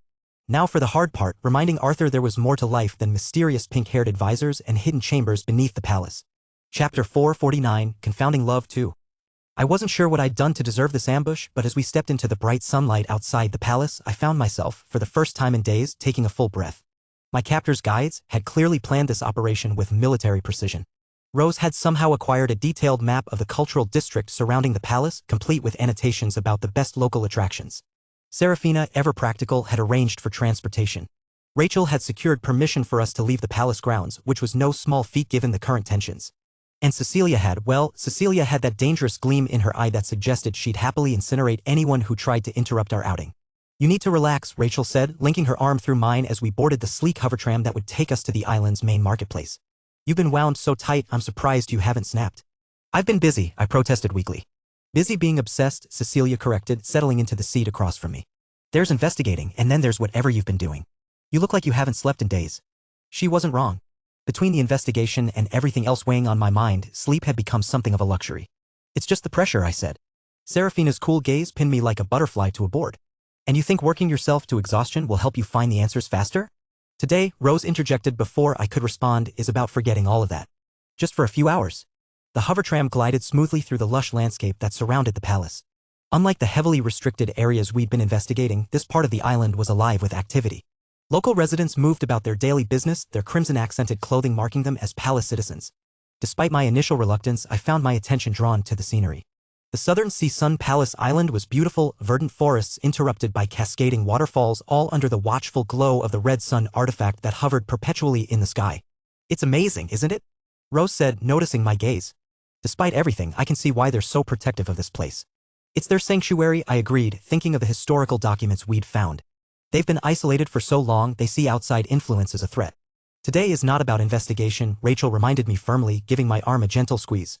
No analysis, no theories, no mysterious chambers beneath courtyards. I raised an eyebrow. Been eavesdropping on our reports, have you? I have my sources, she replied with a confident smile that made her sapphire eyes sparkle. The marketplace was unlike anything I'd seen before, a vibrant explosion of colors, sounds, and scents that assaulted the senses. Vendors called out their wares in the local dialect, a singing cadence that made even mundane transactions sound like poetry. Strips of crimson silk fluttered overhead, strung between buildings to provide shade from the intense sun. Where do we start? I asked, momentarily overwhelmed by the options. Food, Cecilia declared, already steering me toward a row of stalls emitting particularly enticing aromas. You can't think properly on an empty stomach. We sampled our way through local delicacies, spiced meat skewers, sweet pastries filled with a fruit I'd never encountered before, and a particularly potent tea that left my tongue tingling pleasantly.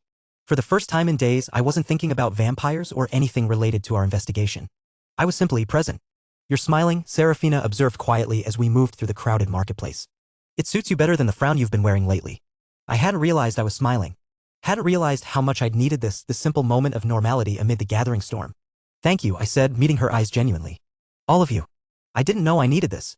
That's what we're here for, Rose said brightly, her warm hand finding mine. To remind you when you're being too stubborn for your own good. I'm not stubborn, I protested. All four of them laughed simultaneously, the sound so synchronized it was almost musical. You're the definition of stubborn, Cecilia said, poking me playfully in the ribs. Remember when you refused to admit you were injured after the duel with Rin? You were literally bleeding on the floor and still insisted you were perfectly fine. Or when you spent 3 days straight practicing that 6-circle spell because Jean said it couldn't be mastered in a week? Rachel added, her eyes twinkling with amusement. You nearly collapsed from mana exhaustion. I did master it though, I pointed out with a grin. That's not the point, Rose exclaimed, but she was smiling too. Cecilia slipped her arm through mine on the opposite side from Rachel. The point is that you push yourself too hard. Always have? I glanced between them, suddenly very aware of how close they were standing. I'm fine, really. Sure you are, Rachel said, not believing me for a second. That's why you've been wandering around like a ghost for the past few days. Quiet and distracted, Serafina added, her normally stoic expression softening slightly. With that faraway look in your eyes, Rose finished. I felt a warmth spreading through me that had nothing to do with the island's tropical climate. They'd noticed. All of them. And they cared enough to stage this intervention. As the day progressed, I found myself relaxing more and more. We visited a local artisan's workshop where Serafina purchased an elegant silver hairpin. We watched street performers execute impossible feats of magic and acrobatics. We wandered through a garden of flowers that changed color depending on who was viewing them. To me, they appeared in every shade of blue imaginable. They reflect your soul's resonance, a local guide explained when I asked about the phenomenon. Each person sees something different. What do you see? I asked Rachel, who stood beside me. Gold, she said softly. Every possible shade, from pale yellow to deep amber. I see crimson, Cecilia added, her eyes reflecting the same hue as she leaned against my shoulder. Silver and blue, was Serafina's quiet response. Pink and white, Rose said with a gentle smile. I looked back at the flowers, wondering what it meant that they appeared blue to me. Whatever the case, it was a welcome distraction from the darkness that had consumed my thoughts these past days. As afternoon turned to evening, we found ourselves in a quieter section of the cultural district where lanterns were being lit along the streets in preparation for nightfall. One last stop before we head back, Rachel announced, guiding us toward a small, unassuming building nestled between two larger shops. What's this? I asked, noting the strange symbols painted around the doorway. A fortune teller, Cecilia said with a mischievous grin. Apparently quite famous on the island. Locals say she can see through time itself. I raised an eyebrow skeptically. You don't really believe that, do you? Of course not, Cecilia scoffed. But it'll be fun. Unless you're scared. The challenge in her eyes was impossible to resist. Lead the way then.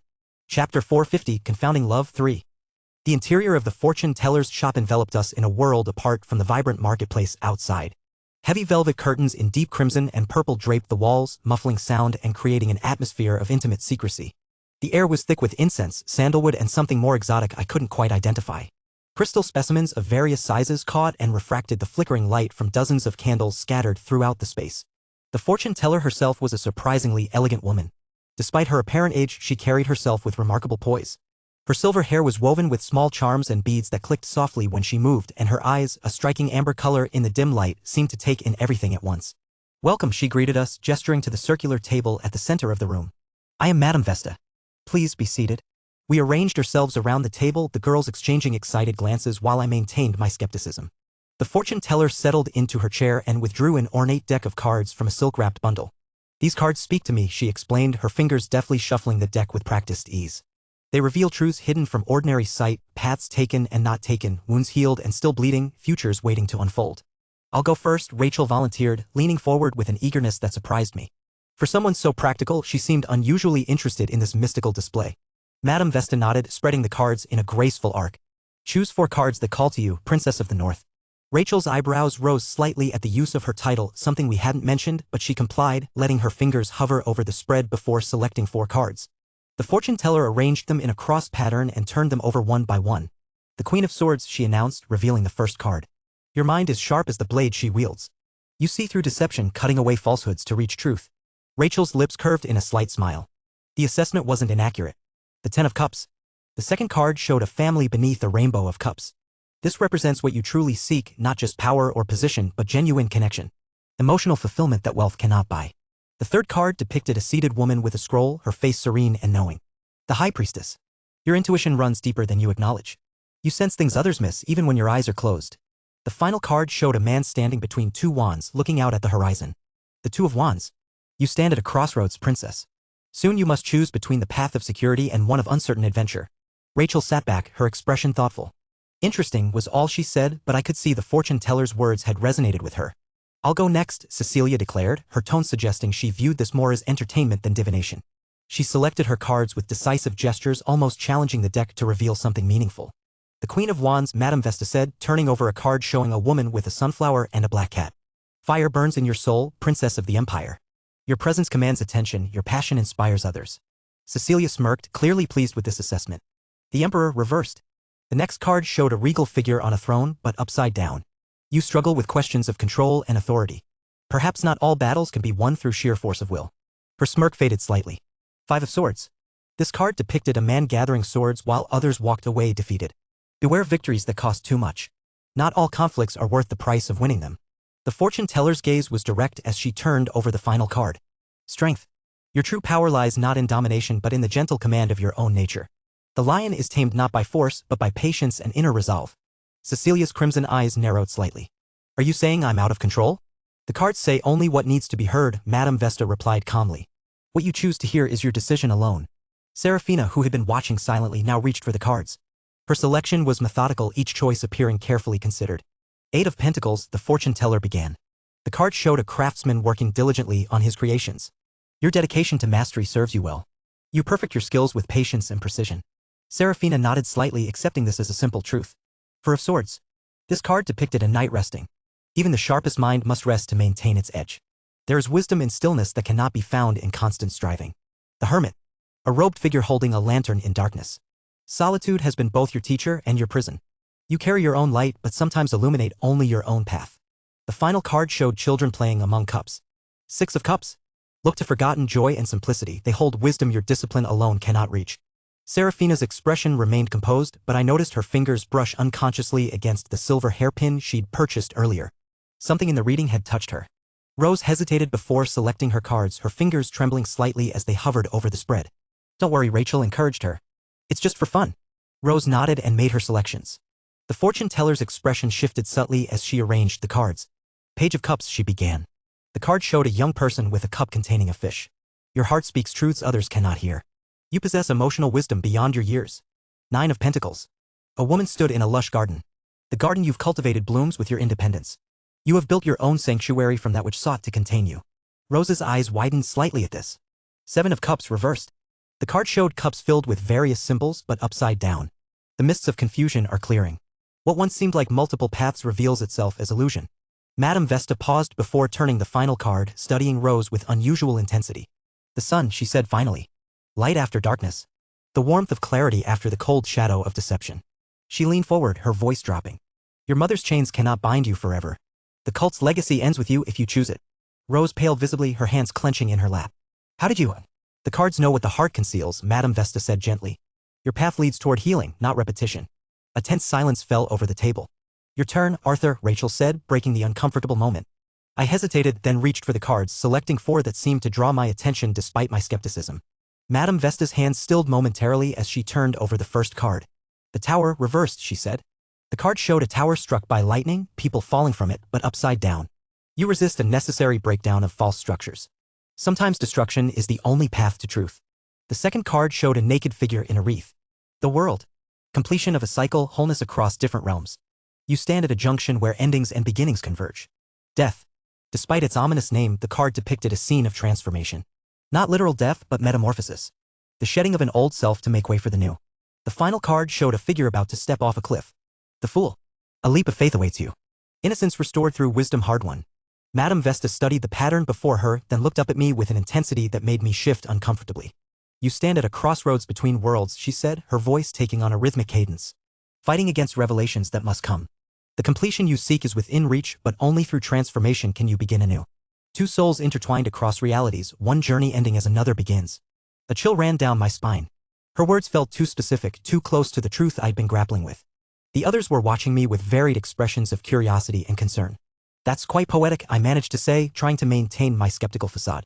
Madame Vesta smiled, a knowing expression that suggested she saw right through my pretense. The cards speak in poetry because some truths are too complex for ordinary language. She gathered the cards back into her deck with practiced motions. You carry burdens not meant for one person alone, she said, looking around at all of us. Remember that sharing the weight does not diminish your strength, it multiplies it. Well, that was unexpectedly intense, Cecilia commented, breaking the silence as we made our way back toward the tram station. She knew things she shouldn't have known, Rose said softly, her eyes still troubled. About my mother.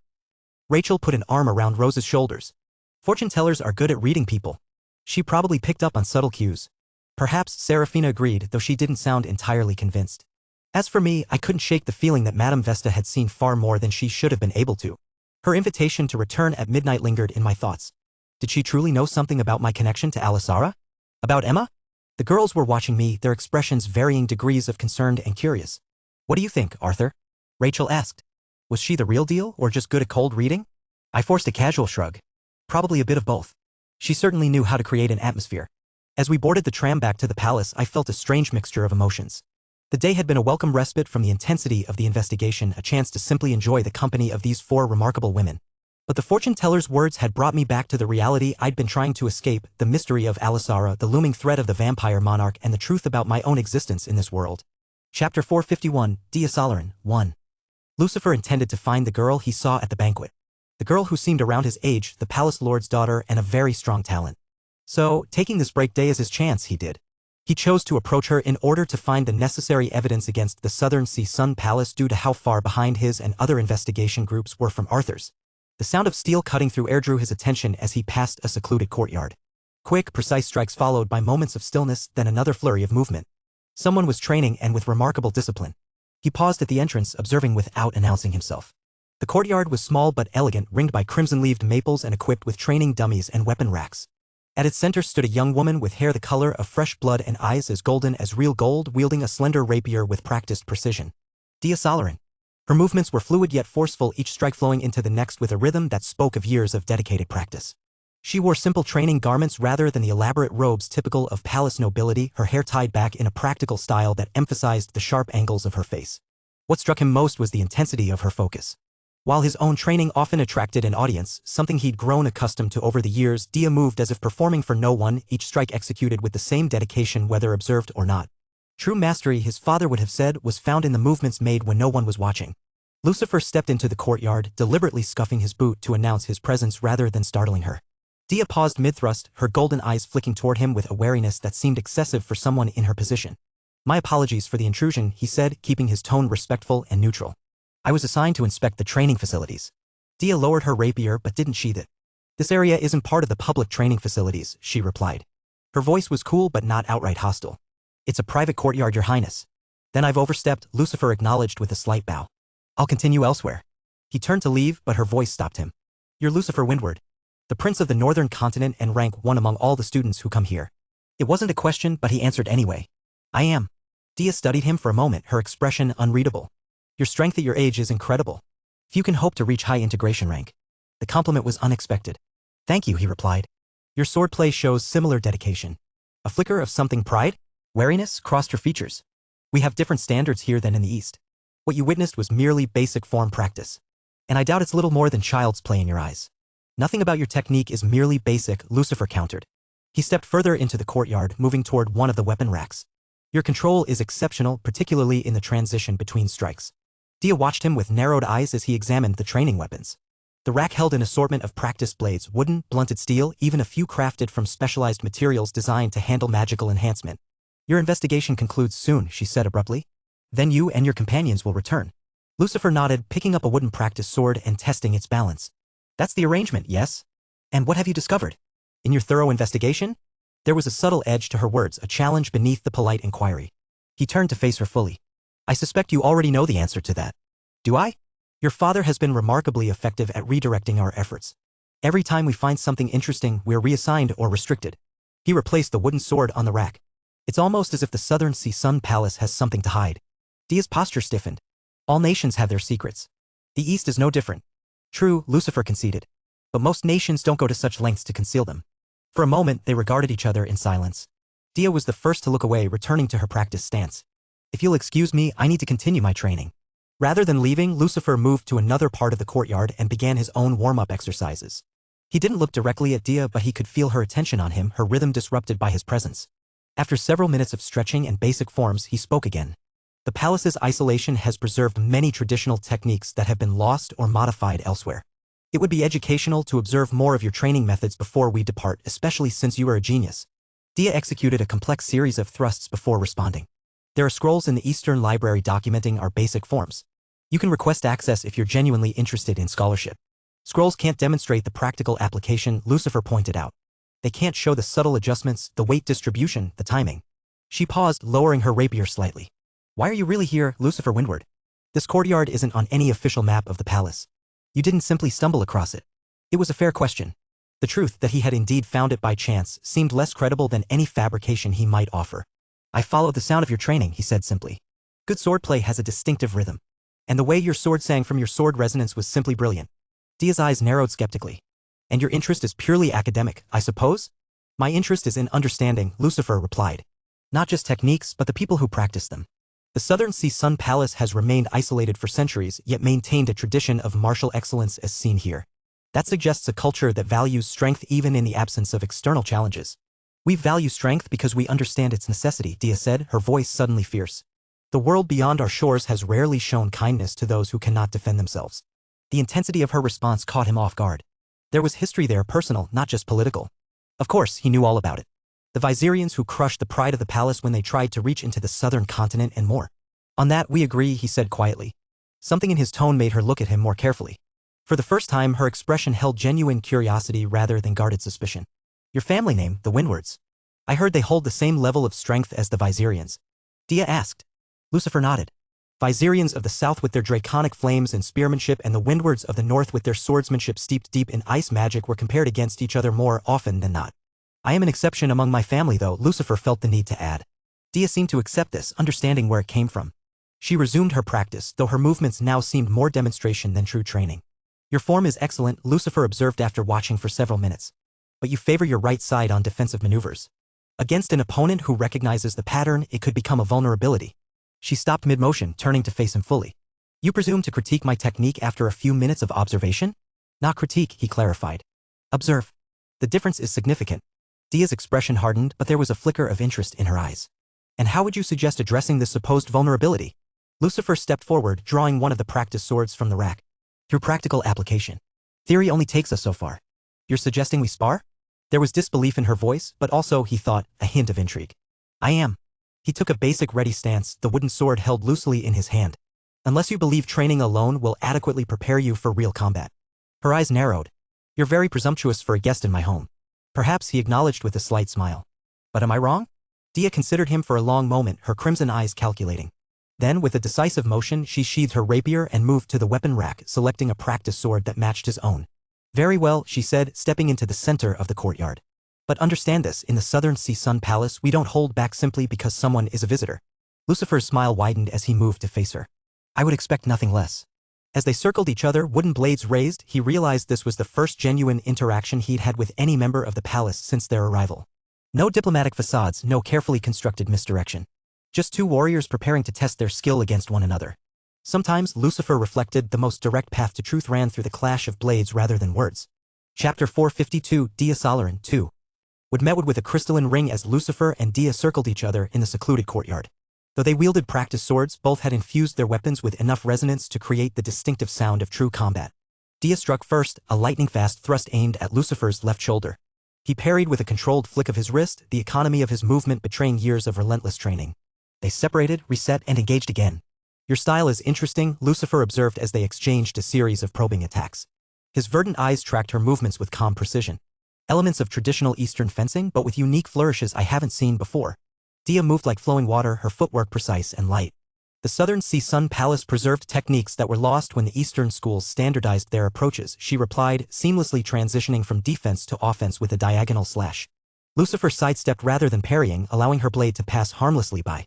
His movements carried the effortless grace of someone born to nobility but tempered through genuine discipline. The diversity benefits you. It makes your patterns less predictable. For several minutes, they continued their dance of blades, each testing the other's defenses without committing fully to an attack. Lucifer maintained a pleasant exterior, his expression open yet focused, a stark contrast to Dia's intense concentration. There was something magnetic about his presence, a natural charisma that made even this combat exercise feel somehow lighter. Dia's golden eyes narrowed as she struggled to find an opening in Lucifer's defense. His movements were frustratingly efficient, with no wasted energy or telegraphed intentions. Every time she thought she'd spotted a weakness, it vanished before she could exploit it. "You're holding back," she accused after another exchange ended in stalemate. A warm smile touched Lucifer's lips. "So are you." Something shifted in Dia's expression, a decision made.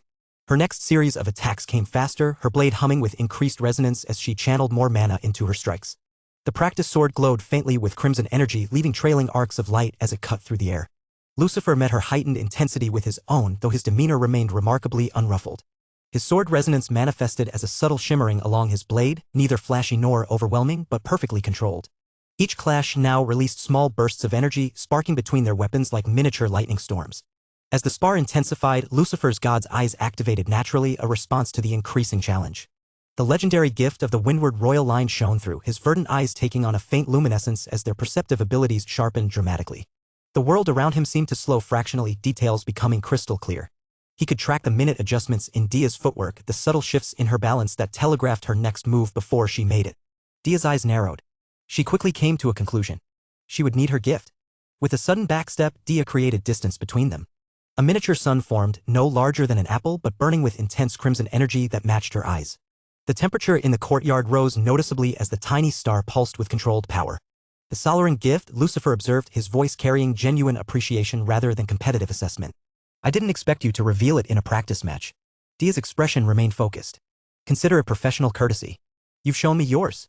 The miniature sun orbited her like a satellite, its gravitational field subtle but noticeable in the way it affected the air around them. When she moved, it followed, maintaining a constant distance from her body. Lucifer responded by activating his first gift fully. The yin-yang body was a rare gift, considered among the best in the world. Black and white mana swirled around him in a double helix, the energies distinct yet perfectly balanced, reflecting his internal harmony. "Two gifts?" Dia couldn't hide her surprise. "That's ridiculous." Lucifer nodded, his expression modest despite the impressive display. "The northern climate tends to foster unusual manifestations. The balance helps regulate my ice affinity." "Impressive," Dia acknowledged. "The harmonization of opposing forces. Few can maintain such equilibrium." Their next exchange was on another level entirely. Dia incorporated her miniature sun into her swordplay, using its gravitational pull to alter the trajectory of her strikes in ways that would be impossible through physical means alone. Her blade would begin a predictable arc, only to curve unexpectedly as the sun's gravity bent its path. Against an ordinary opponent, such techniques would be overwhelmingly effective. But Lucifer's god's eyes tracked not just the blade but the shifting gravitational fields themselves. The black and white mana surrounding him responded to his needs without conscious direction, strengthening his defenses where needed and enhancing his counters. For a full minute they engaged in a flurry of strikes too fast for an ordinary observer to follow. The practice swords, reinforced by their respective energies, withstood forces that would have shattered ordinary steel. Neither gained a decisive advantage, though both landed glancing blows that were deflected before they could score cleanly. Then Lucifer saw it, the pattern in her movements, the slight hesitation when transitioning from her third form to her fourth. He waited, counting the rhythm of her strikes, and when the moment came, he moved. A feint to her right drew her expected response. As she shifted to counter, Lucifer's blade was already changing direction, slipping past her guard with millimeter precision. He stopped the edge a hair's breadth from her throat, his control absolute. Silence fell over the courtyard. Dia froze, her golden eyes wide with disbelief. The miniature sun above her shoulder pulsed once, then dimmed slightly as she processed what had happened. "How?" she asked, genuine curiosity replacing competitiveness in her voice. Lucifer lowered his blade, his smile warm and free of condescension. "Your fourth form transition leaves a momentary opening. Almost imperceptible, but present. No one has ever caught that before," she said, stepping back and dismissing her gift. The miniature sun compressed into a point of light before vanishing completely. "Few would have the opportunity to study it closely," Lucifer replied, his own god's eyes fading as he relaxed his stance. The black and white mana around him dissipated like morning mist. "Your skill is exceptional. With the right challenges, you could become truly formidable." Something flickered across Dia's expression, a mixture of pride and what might have been longing. The Southern Sea Sun Palace offers limited opportunities for growth through competition. "Isolation has its costs," Lucifer agreed, his tone gentle rather than judgmental. "Even the strongest blade dulls without a whetstone." Dia moved to return her practice sword to the rack, her movements betraying a new awareness of him. The wariness remained, but it was now tempered with respect. "Tomorrow is your final day of investigation," she began, her voice becoming more practical. You'll have more important matters to attend to than training exercises. Perhaps, he acknowledged. But we begin early. I could return here at dawn before the day's official activities commence. Dia considered the offer, her practical nature clearly weighing the benefits against potential risks. Dawn, she said finally. 1 hour, no more. And we focus on practical application, not political discussion. Agreed, Lucifer replied with a slight bow, his natural grace making even this simple gesture seem elegant. Though I find that blades often reveal more truth than diplomatic exchanges ever could. As he turned to leave, he sensed a shift in Dia's demeanor, a subtle relaxation as if some internal barrier had lowered fractionally. Lucifer, she called as he reached the courtyard entrance. When he looked back, her expression was carefully neutral, but her eyes held a new intensity. Whatever you and your companions discover tomorrow, proceed with caution. Even I don't know what is being hidden. The warning was unexpected, especially from the daughter of the palace's lord. Before he could respond, she had already turned away, resuming her solitary practice with renewed focus. Lucifer paused at the threshold, watching her for a moment longer. Chapter 453, Dia Solaran, 3. The eastern sky had barely begun to lighten when Lucifer arrived at the secluded courtyard. Dawn mist clung to the ground in wispy tendrils, giving the training area an ethereal quality as it emerged from darkness. He had deliberately arrived early, using the quiet moments to center himself through a series of breathing exercises. When Dia appeared, she moved with the silent grace of someone accustomed to navigating their world unnoticed. Her crimson hair was tied back simply, her training clothes practical rather than ornamental. She paused briefly upon seeing him already there, a flicker of surprise crossing her features. You're punctual, she said by way of greeting. Lucifer smiled, the expression warming his face in the cool morning air. A habit my instructors spent years drilling into me. The first prince can never be late, even to his own execution. The quip drew a slight curve to Dia's lips as she moved toward the weapon rack. An execution seems an extreme consequence for tardiness. My father would disagree, Lucifer replied lightly, though there was an undercurrent of truth to his words. Windward discipline is renowned for a reason. They selected practice swords, the same ones they had used yesterday, and moved to the center of the courtyard. This time, there was less ceremony to their preparations, a familiarity that hadn't existed 24 hours earlier. Shall we begin where we left off? Lucifer suggested. That transition between your third and fourth forms? Dia nodded, her golden eyes holding his for a moment longer than necessary. I spent the evening analyzing it. I believe I see the flaw now. She demonstrated the sequence, moving deliberately to highlight the particular moment Lucifer had exploited. You adjusted quickly, he observed, genuine admiration in his voice. When one trains alone, one learns to be one's own harshest critic, she replied. She reset her stance, repeating the sequence with subtle variations. My father has little time for swordplay instruction these days. His duties consume him. There was something in her tone, not bitterness exactly, but resignation. Lucifer picked up on it immediately. It must be challenging, he said carefully, carrying the Solaran legacy largely on your own. Dia's movements paused fractionally before continuing. My father believes a woman's role is primarily to continue the bloodline, not to lead. Her voice was matter-of-fact, but the tension in her shoulders betrayed deeper feelings. My training is tolerated, not encouraged. Lucifer's brows furrowed slightly. That seems short-sighted, given your obvious talent. Tradition often is. She launched into a more complex series of movements, her practice blade whistling through the air. The Lord of the Southern Sea Sun Palace has always been male. The Red Sun's power passes through the male line, or so the old texts claim. And yet your gift manifests as impressively as any I've seen, Lucifer countered, moving to mirror her stance. Perhaps the old texts deserve re-examination. They began to spar lightly, their blades meeting in a controlled rhythm that allowed for conversation between exchanges. It was less a competition than a dialogue expressed through movement. What have you? Dia asked after several minutes of practice. The first prince of the northern continent training at Mythos Academy. That seems unconventional. Lucifer parried a thrust, his god's eyes activating briefly to track a particularly quick sequence. My father believes in practical experience over sheltered training. A half-truth that came easily to his lips. And Mythos offers opportunities to test one's abilities against peers from across the globe. Against people like Arthur Nightingale? Dia inquired, her tone casual but her eyes watchful. Something flickered across Lucifer's expression, a complexity not often visible beneath his natural charm. Arthur is exceptional. You admire him, she observed. Lucifer's blade lowered slightly as he considered his response. He represents something I've struggled with for years, he admitted, surprising himself with his candor. The expectation of heroism. Dia lowered her sword as well, sensing the conversation had shifted to something more significant than their training. Heroism? The prophecies speak of a second hero who will rise, Lucifer explained, his verdant eyes distant. For as long as I can remember, that destiny has hung over me like a storm cloud due to my talent from a young age. And Arthur challenges this expectation? Dia asked perceptively. Lucifer laughed softly, the sound tinged with self-deprecation. Arthur embodies everything a hero should be without even trying. He fights for others instinctively, sacrifices without hesitation, faces impossible odds with unwavering determination. He shook his head. Meanwhile, You doubt your worthiness, Dia finished for him when he trailed off. His eyes met hers, startled by her insight. Yes. Though it's not something I typically discuss with diplomatic counterparts. We're hardly operating in official capacities at the moment, Dia pointed out, gesturing to their training attire and the private courtyard. Then, more softly, and sometimes it's easier to share truths with someone who hasn't known you your whole life. There was understanding in her voice that resonated with him. A shared experience of expectations and doubts. My siblings are 10 years younger than me, Lucifer said, resuming a basic stance to continue their practice. Twins, a boy and a girl. Sometimes I wonder if they'll face the same pressures. Dia matched his stance, their swords meeting in a gentle clash. You feel protective of them. Fiercely, he admitted. They deserve to choose their own paths, not have destiny thrust upon them as I did. Choice is a luxury many of us in positions of power rarely experience, Dia observed, her movements flowing more naturally now as if their conversation had somehow freed her body as well as her words. My father is ready to marry me off and groom my first son to inherit his position since I was a child. Despite my gift being stronger, despite my dedication to our traditions. Because you're female, Lucifer said, not as a question. Because I'm female, she confirmed, her blade flashing with sudden intensity before she regained control. And because I've begun to question aspects of our isolation that he considers sacrosanct. This admission, clearly not something she shared lightly, hung in the air between them. Lucifer recognized the significance of her trust. What aspects? He asked carefully. Dia executed a complex maneuver before answering, her miniature sun flickering into existence above her shoulder, casting her face in crimson light. My father believes our isolation protects us.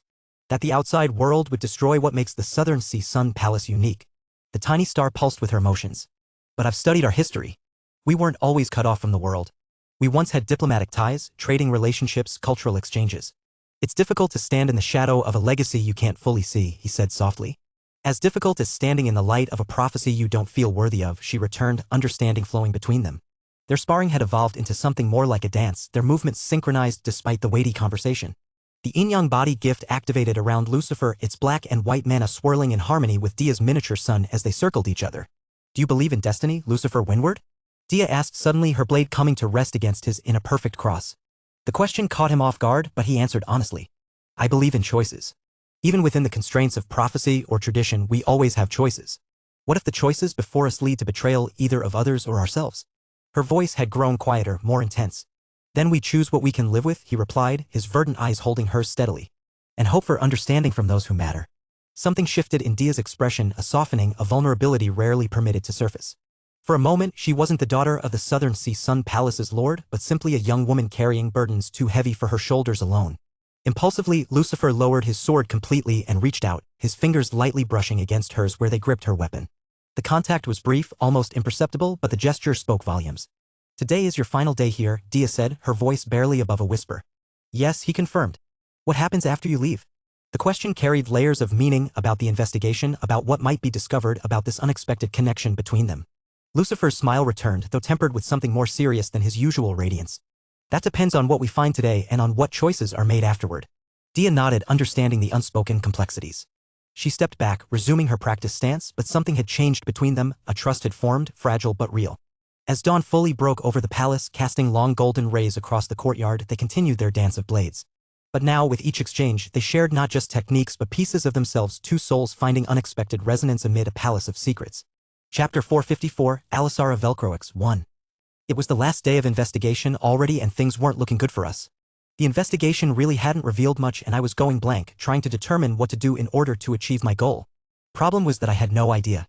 I stood on a secluded balcony overlooking the central courtyard, the weight of our impending failure pressing down on me like a physical force. Tomorrow, we would depart the Southern Sea Sun Palace, leaving behind whatever secrets it held, including the vampire monarch I was increasingly certain lay somewhere beneath our feet, drawing power from the red sun to heal. Without evidence, I couldn't convince even Magnus to take action. The diplomatic consequences of accusing the palace of harboring vampires without proof would be catastrophic. You look troubled, Arthur Nightingale? I didn't need to turn to recognize that voice, smooth as silk and just as deceptive. Alisara had appeared once again, her ability to find me when I was alone growing more unsettling by the day. Just contemplating our lack of progress, I replied, keeping my tone neutral as I turned to face her. She was dressed more simply today, in flowing robes of deep crimson that made her pink hair seem even more vibrant by contrast. Her cyan green eyes studied me with that unsettling mixture of familiarity and predatory interest. Perhaps you're looking in the wrong places, she suggested, moving to stand beside me at the balcony rail, close enough that I could catch the faint scent of jasmine that seemed to follow her. And where should I be looking? I asked, unable to keep a hint of frustration from my voice. Her lips curved into a secretive smile. Beneath the surface. always beneath the surface. You've been helping me, I said, making it a statement rather than a question. Guiding me toward clues, leaving breadcrumbs. Why? Alisara turned to gaze out at the courtyard, her expression momentarily distant. I don't know, she admitted, and for once she sounded genuinely uncertain. I feel as though I should. As though there's something about you that demands my attention, my assistance. We're strangers, I pointed out. You've known me less than 2 weeks. Why risk your position, your relationship with Daedric, to help an outsider investigating your home? She laughed softly, the sound sending an involuntary shiver down my spine. Are we strangers, Arthur? Sometimes I'm not so certain. I studied her profile, searching for any hint of deception. What exactly are you saying? I'm saying. She began, then paused, seeming to struggle with her words for the first time since I'd met her. I'm saying that when I look at you, I feel something I can't explain. A connection, a recognition. As if I've known you in another life. My heart thudded heavily in my chest. This was dangerous territory. If Alisara truly was Emma somehow reborn or transformed, engaging with that truth directly could lead down paths I wasn't prepared to follow, not while the investigation remained unresolved. That sounds mystical for a political advisor, I said carefully. Perhaps I'm more than just an advisor, she replied, her eyes meeting mine with unsettling intensity. Perhaps I'm something no one here truly understands, least of all myself. There was something vulnerable in her admission, a crack in the confident facade she typically presented. For a moment I glimpsed something beneath the surface of Alisara Velcroix, something that reminded me painfully of Emma. What do you want from me? I asked quietly. What an interesting question, she mused, tilting her head as she considered me. What I want is complicated. But what I can offer you is quite simple: access. Access to what? To the central courtyard. To what lies beneath it. Her voice dropped to barely above a whisper. Tonight, when the red sun reaches its zenith, the central chamber will be accessible. Daedric will be occupied with preparations for your departure. The guards will be at minimum strength. I stared at her, struggling to understand her motives. Why would you betray your lord like this? Betrayal assumes loyalty, she replied, her smile turning sharp. My loyalties are fluid. And currently, something in me wishes to help you, Arthur Nightingale. At what cost? There had to be a price. There always was. Alisara's gaze roamed my face, lingering on my eyes in a way that made me feel exposed. No cost. Not yet. Consider it an investment in our relationship. The way she said relationship carried implications I wasn't comfortable exploring.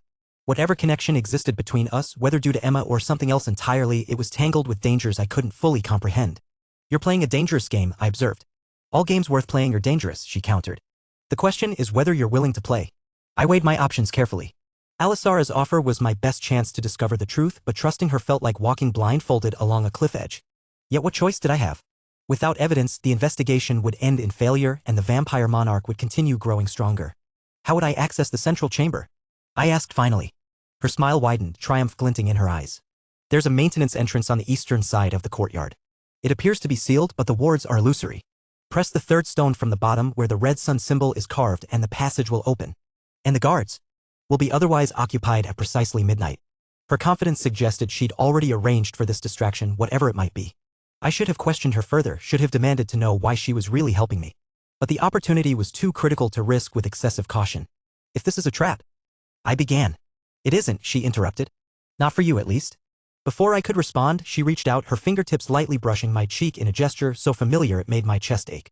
For an instant, her eyes seemed to soften, to become almost wistful. You remind me of someone, she said quietly. Someone I can't quite remember, but who feels important. I remained still, afraid that any movement might shatter this moment of vulnerability. Who? Alisara withdrew her hand, her expression closing off once more. That's the question, isn't it? Perhaps tonight, we'll both find answers we're seeking. She turned to leave, her robe swirling around her like liquid crimson. At the doorway she paused, looking back over her shoulder. Midnight, Arthur. Don't be late. After she was gone, I remained on the balcony, my thoughts in turmoil. Alisara's offer seemed too perfect, too convenient. Yet her momentary vulnerability had felt genuine in a way that our previous interactions hadn't. Whatever game she was playing, whatever her true motives might be, tonight would bring answers one way or another. I would discover what lay beneath the central courtyard and perhaps begin to understand the enigma that was Alisara Velcroix. As the sun began to set, casting long shadows across the palace grounds, I made my decision. I would take her offer. I would follow her breadcrumbs to whatever truth lay waiting in the darkness beneath the southern sea sun palace. Whether the truth would save us or doom us remained to be seen. Chapter 455, Alisara Velcroix 2. The girl stared back at me from the mirror, pink hair spilling over her shoulders like a rose-hued waterfall, eyes the color of cyan glass with hints of green, familiar yet strange. I was Alisara Velcroix, chief advisor to the Lord of the Southern Sea Sun Palace, wielder of power that made immortal rancors tremble, cult leader of the Red Chalice. I was also someone else. My hand pressed against the cool surface of the mirror as if trying to reach through to that other self that hovered at the edges of my consciousness. The memories came in fragments, lately disjointed scenes, emotions without context, a face with blue eyes that made my heart ache with a longing I couldn't understand. Arthur Nightingale? His name sent ripples through my mind, disturbing the careful order I'd maintained for decades. When I looked at him, something inside me recognized him, not as prey, not as a pawn, but as something essential that I had lost. Ridiculous, I whispered to my reflection. You are Alisara Velcroix. You bow to no one. Yet the memories persisted, growing stronger each day since his arrival. I closed my eyes, allowing them to surface, curious what they might reveal today. A sterile government building. Fluorescent lights casting harsh shadows. Arthur sitting across from me at a metal table, expression unreadable, calculating. His intellect was palpable, a quiet, resolute genius whose mind worked in ways that fascinated me even at 15. The agency had sent me to recruit him, but something unexpected happened.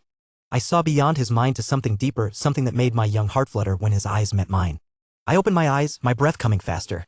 That wasn't my memory. It couldn't be.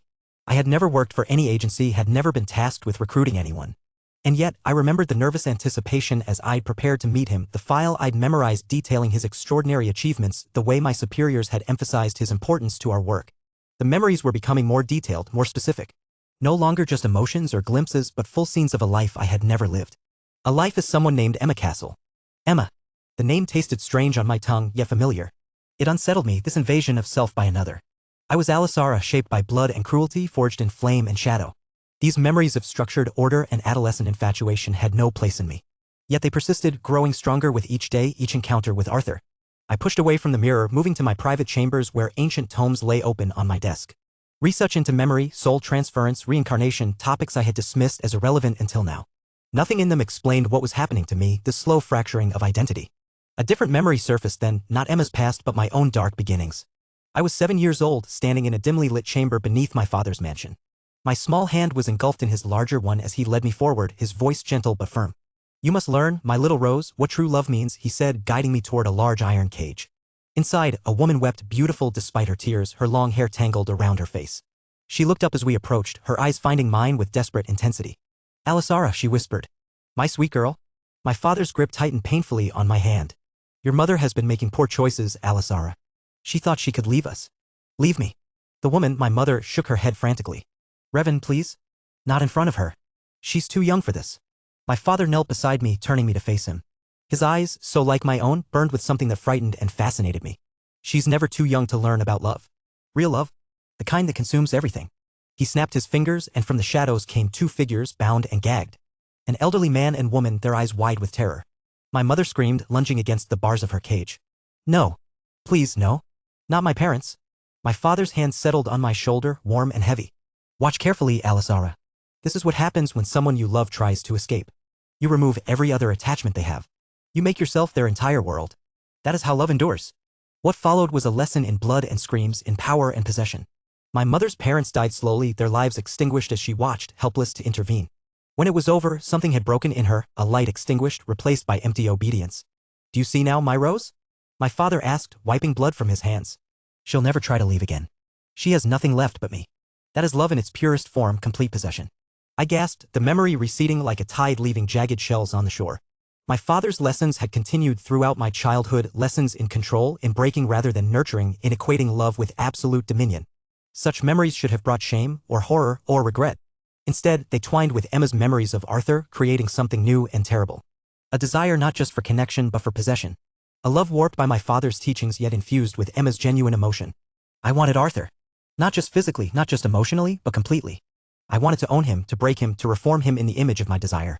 To make him mine in ways that transcended normal understanding of the word. This isn't right, I whispered, Emma's voice momentarily stronger than my own. This isn't what love should be. But Emma's influence was fragmented, weakened by the decades I had spent as Alisara.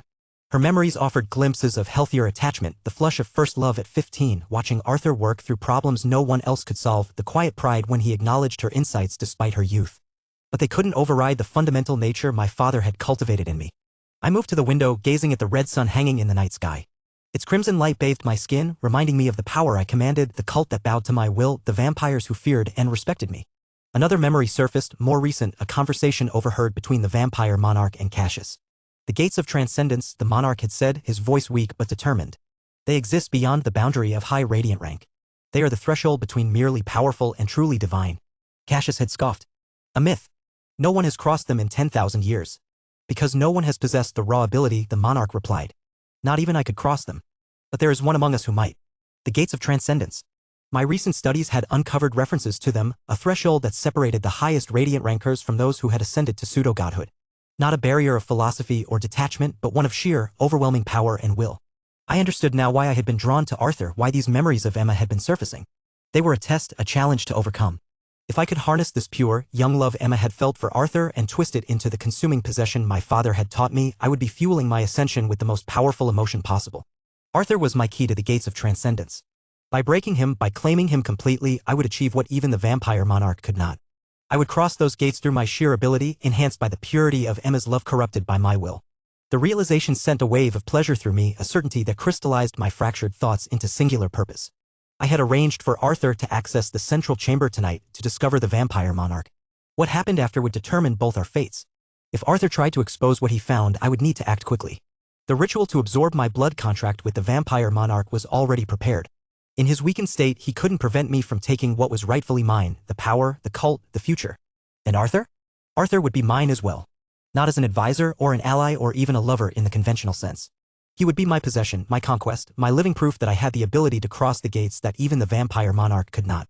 Emma's memories whispered protests, the eager 15-year-old's heart open and vulnerable, seeing in Arthur not just his genius but his humanity. But they were growing weaker against the tide of my determination. I'm sorry, Emma, I whispered to the fractured presence inside me. But this is who I am now. This is what love means to me. Chapter 456, Mind Break, 1. I didn't know what I was doing anymore. Which was a problem. Because my mind, normally a finely tuned, coldly efficient, terrifyingly reliable instrument, had stopped being any of those things. It was fogged. Blurred. Like someone had swapped it with a second-hand processor running on spite and bad dreams. I needed to think.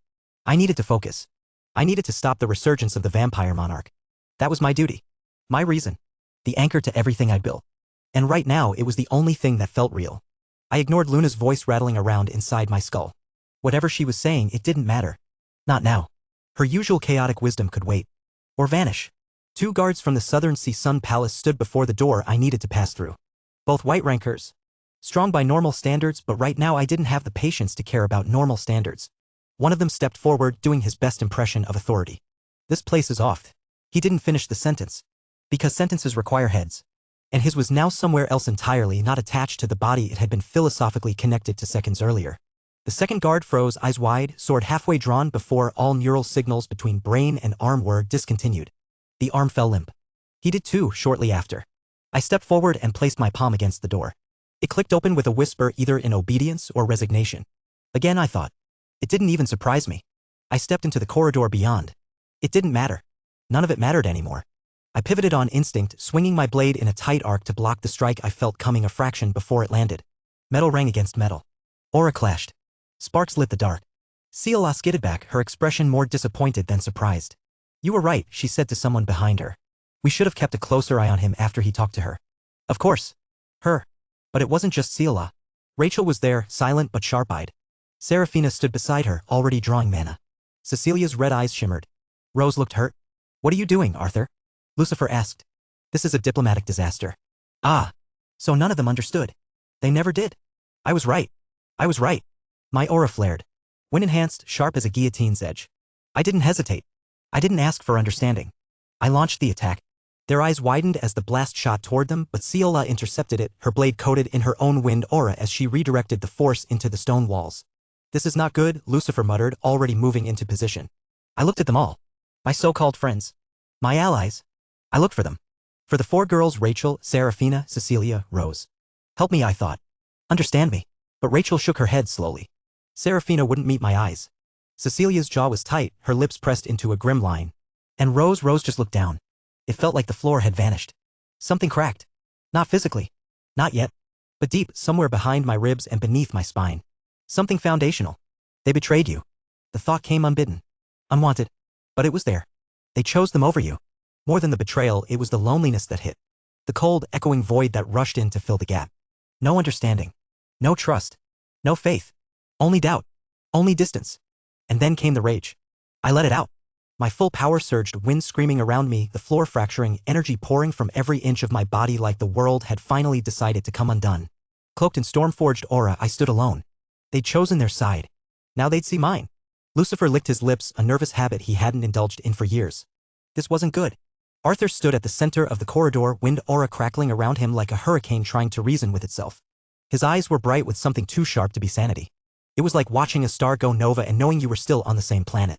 Mana deviation. That was the technical term. Textbooks described it clinically like a malfunctioning engine.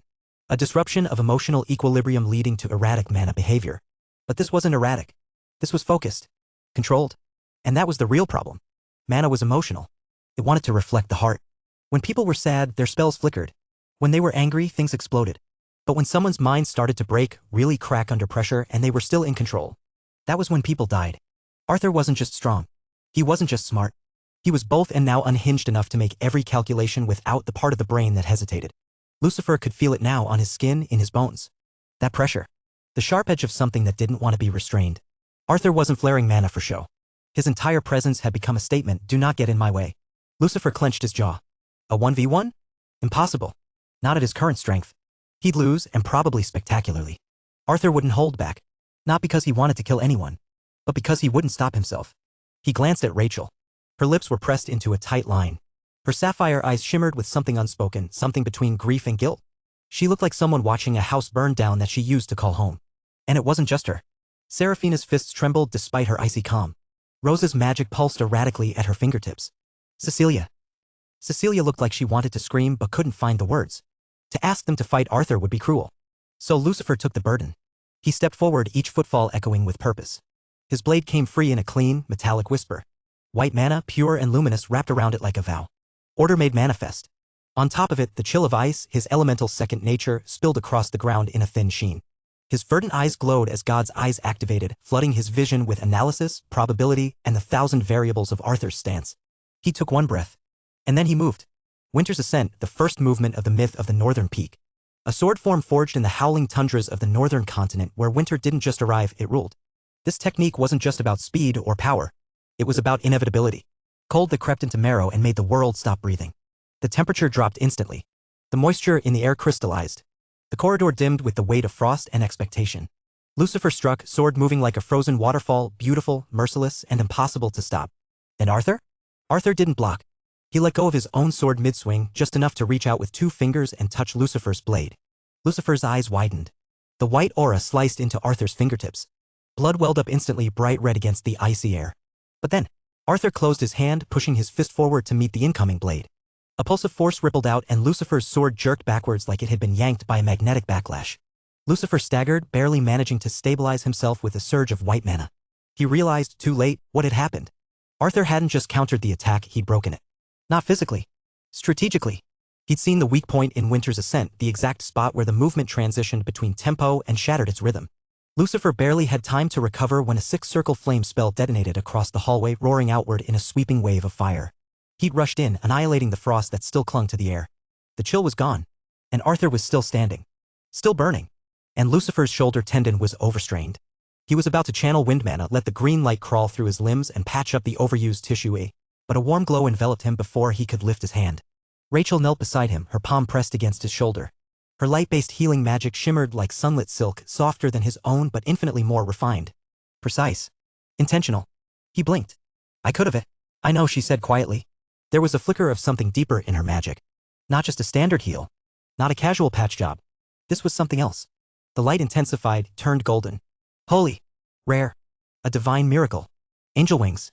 Lucifer felt the strength surge back into his limbs. No, not just that. It went beyond. Golden wings unfurled from his back, wings formed out of pure light manifested by a saintess. He turned to look at her fully, about to thank her. But then he saw her lip. She was biting it. Hard. Blood welled, trailing down her chin, unnoticed or uncared for.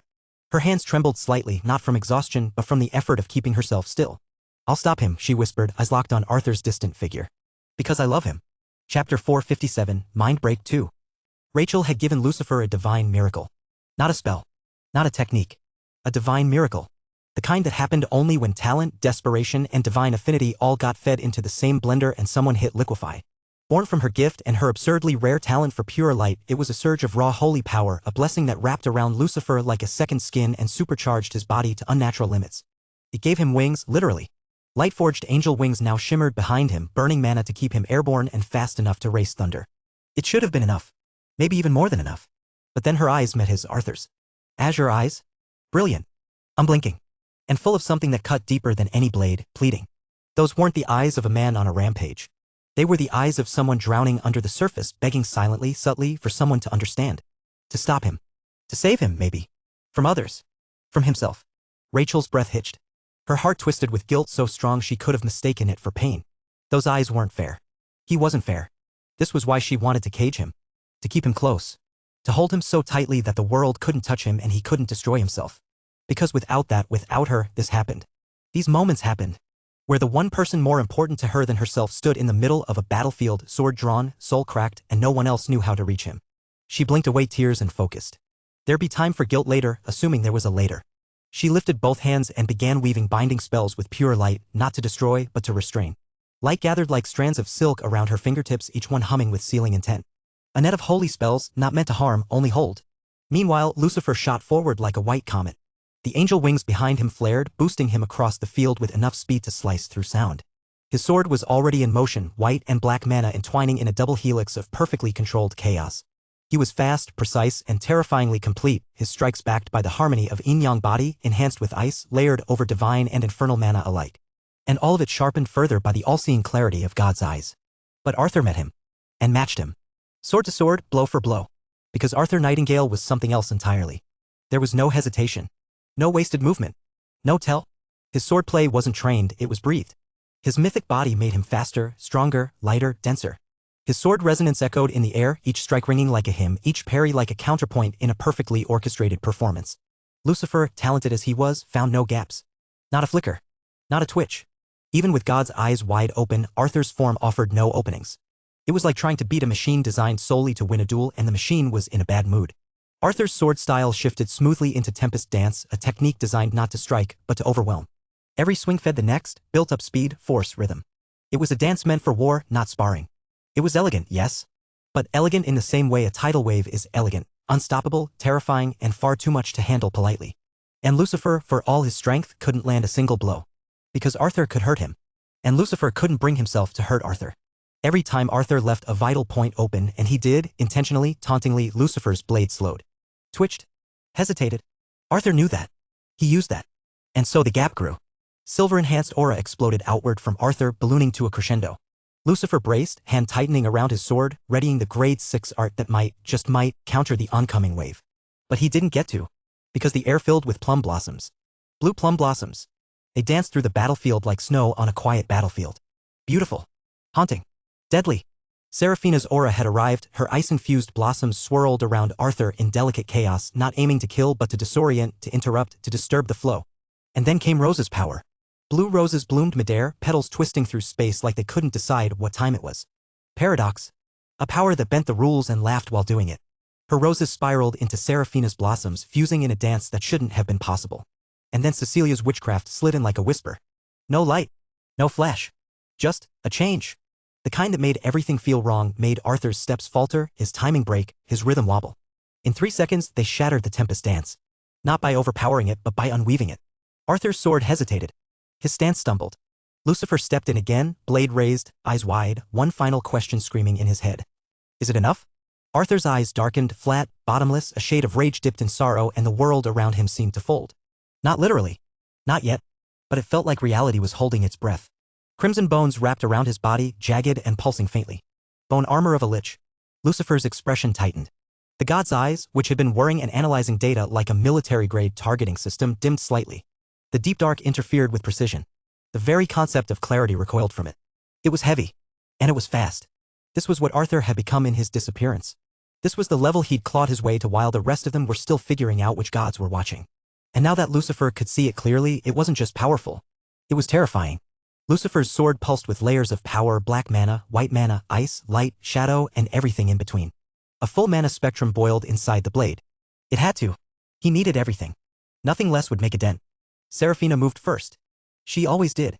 Her sword shimmered with frozen plum blossoms cascading in a pattern designed to disrupt aura flow and stall momentum. But deep dark flames met her blossoms midair, devouring them like dry leaves. Arthur didn't parry so much as dismiss her strike, batting it aside before slamming his fist into her gut with bone-clad strength. She staggered, breath forced out in a choke. Arthur grabbed her by the hair. His hand hesitated, just for a second. And that second was all she needed. Her blossoms surged forward, trying to dig into the gaps in the bone. They scratched. Barely. Then came the crimson chains, Cecilia's witchcraft, snaring his limbs, and the blue roses curling in from behind, blades of paradox from Rose's gift. They bit deeper. They found weakness where Seraphina had softened the bone. Arthur bled, his skin nicked beneath cracked crimson plating. His eyes turned darker still. Then came the boom. One strike. He brought his blade down in a single, sweeping arc, and everything shook. The ground cracked like it had been slapped by a vengeful god. It was the second movement of his grade 6 art, Hollow Eclipse. Not just power. Not just speed. It was destruction beautifully concentrated. All three girls were blasted back. Not broken, but pushed. Hard. And Lucifer was already there, sword flashing in from the side, silent as resolve. "I'm sorry," he said quietly, barely above the hum of their colliding mana. "I can't let you do something you'll regret." Because that's what this was. Mana deviation wasn't about rage. Not truly. It was about heartbreak. About breaking under the weight of emotion until your magic didn't know who to protect and who to kill. Arthur was past the line now. Hurting those he cared about. And if this continued, there'd be no one left to save. So it had to end. Lucifer's blade drove in. But Arthur's eyes flashed. Pure light. First movement of his grade 6 art, God Flash. Lucifer's blade was thrown aside mid-thrust, the explosion of mana rocking the hallway. A wall disintegrated. Lucifer coughed, stumbling, blood on his lips. Arthur stood there, cracked bone armor still clinging to him like a nightmare, and for one moment it looked like he'd won. Except he hadn't. Because Lucifer's sword had still pierced him just enough.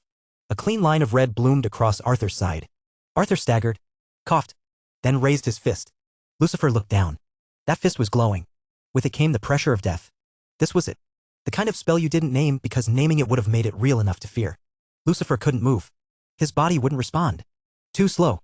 Too tired. He'd done all he could.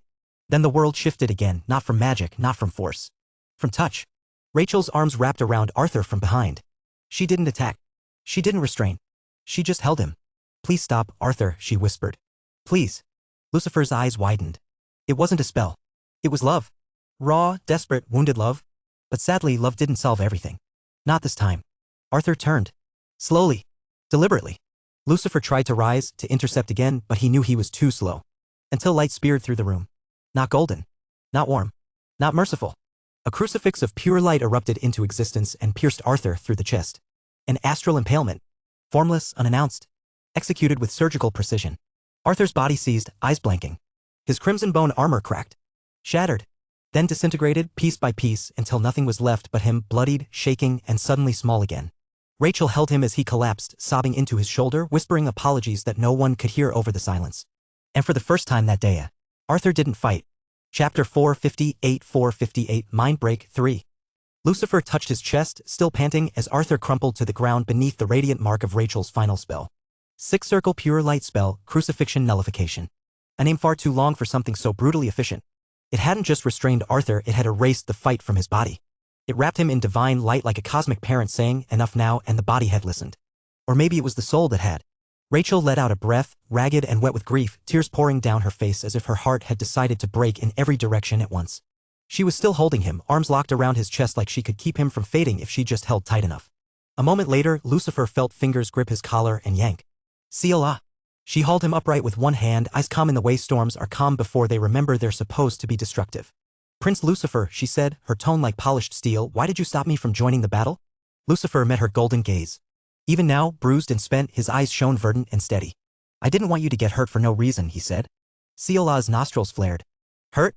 She repeated as if the word itself was an insult. "You think I'm that weak?" Lucifer shook his head. "No. But you had no reason to get involved, eh?" Crack. The slap hit like a gunshot in a closed hall.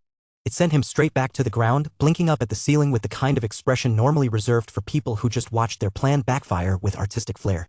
A moment later, something thudded softly onto his chest. A potion. Healing, no doubt. The kind that said, "I'm angry, not cruel." He heard her boots moving away, echoing down the corridor. She didn't look back. But someone else was arriving. The steps were slow, deliberate, and far too cheerful for the occasion. Alisara Velcroix entered like someone arriving fashionably late to a scene they'd choreographed from the beginning. Bubblegum pink hair. Eyes like frozen cyan fire. A smile that didn't quite reach either. The four girls noticed her instantly and turned like a pack of wolves suddenly catching the scent of something both wounded and unwelcome. The air crackled. Mana coiled. Rachel's fingers clenched tighter around Arthur. Alisara ignored all of it. She walked to Arthur's side as if none of them existed, knelt beside him, and gently touched his cheek. Her touch was featherlight, almost reverent. She didn't acknowledge Rachel's arm wrapped around him. Didn't even glance at it. So close, she whispered, smiling faintly. But not yet. It wasn't time. Rachel's sapphire eyes flared gold at the edges. A quiet warning that screamed, do not. Get your hands off him, she said. Calm. Measured. Lethal. Alisara tilted her head. Or what? She didn't wait for an answer. Her eyes drifted across the others, Serafina, Rose, Cecilia. Weighing. Measuring. The fingers on her left hand twitched once. A single motion. Kill them, a thought that didn't need to be said. Her power hummed just beneath her skin, aching to be released. But then her eyes returned to Arthur. And they softened. Not now. Arthur Nightingale was still too weak. Even with all that fury and brilliance. Even with the Lich's gift and his precious swordplay and those pitiful emotions dragging him in every direction, he was still just an ant. A useful ant. A special one. But an ant nonetheless. She leaned in, brushing Rachel's grip aside like it was a curtain in her way. And she kissed him. It was brief. But real. The reaction was instant. Alisara staggered back a step, unfazed, licking her lips like she'd just sampled something intriguing. She stretched her arms above her head, back arching with feline indifference. I've stabilized his body, she said casually. And I'll hide this incident from Lord Daedric. Why? Rose asked, voice sharp with suspicion and disgust. Alisara rolled her shoulders. Because I do as I wish. There was no pride in her voice. No drama. Just fact. Cold, quiet fact. She turned to leave, not bothering with goodbyes. Because in a world full of chains and rules and consequences, Alisara Velcroix walked alone. And that perhaps made her the most dangerous one in the room. Alisara glided into her room, her face unreadable, every step a calculated ripple on still water. She paused briefly, her lips curving into a fleeting smile before vanishing into her usual impassivity. Alisara, a low, commanding voice called from the shadows. Cassius stepped forward, his crimson eyes gleaming as they locked onto hers. Your Highness, she replied smoothly, tilting her head ever so slightly. What brings you to my quarters? Cassius hesitated, momentarily caught in her gaze. It was a look he had chased for years, one that always seemed to evade him, slipping through his grasp like smoke. I came to find you, he finally said, his voice quieter than he intended. What were you doing? Nothing that concerns your Highness, Alisara replied lightly, her tone as elusive as her smile. What is it you seek from me? His jaw tightened, his frustration simmering beneath the surface. Her words were polite, deferential even, yet they carried the weight of a chasm he could never bridge. You know what I want, Alisara, he said, stepping closer, his voice thick with frustration.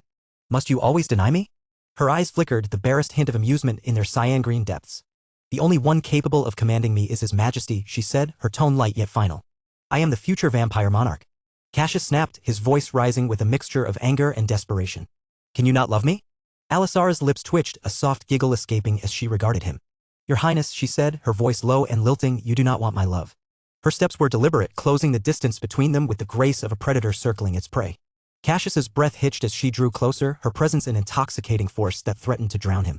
My love, she whispered, her breath a feather against his ear, is far too dangerous for you. Cassius trembled, his body rigid with a mix of desire and fear. He wanted to move, to seize her and claim the connection he craved, but he couldn't. Her words were chains, her presence a snare. The air seemed heavier, charged with an unspoken challenge. He breathed deeply, his chest heaving as she leaned even closer, her proximity a deliberate provocation. Cassius felt powerless, bound not by force but by the sheer weight of her being. Alisara stepped back, her gaze cool and untouched. If your Highness truly desires something dangerous, she said, her voice dripping with mockery, then perhaps you should reconsider what you're asking for. Cassius said nothing, his crimson eyes narrowing as she turned away, dismissing him as easily as one might swat a fly. The door closed softly behind him, leaving Alisara alone once more. Her fleeting smile returned, curling at the edges of her lips as she whispered to herself, how amusing. Chapter 459, Mind Break 4. What? Cecilia said, her voice sharp with surprise, like she'd bitten into something that wasn't supposed to bite back. What did you just say?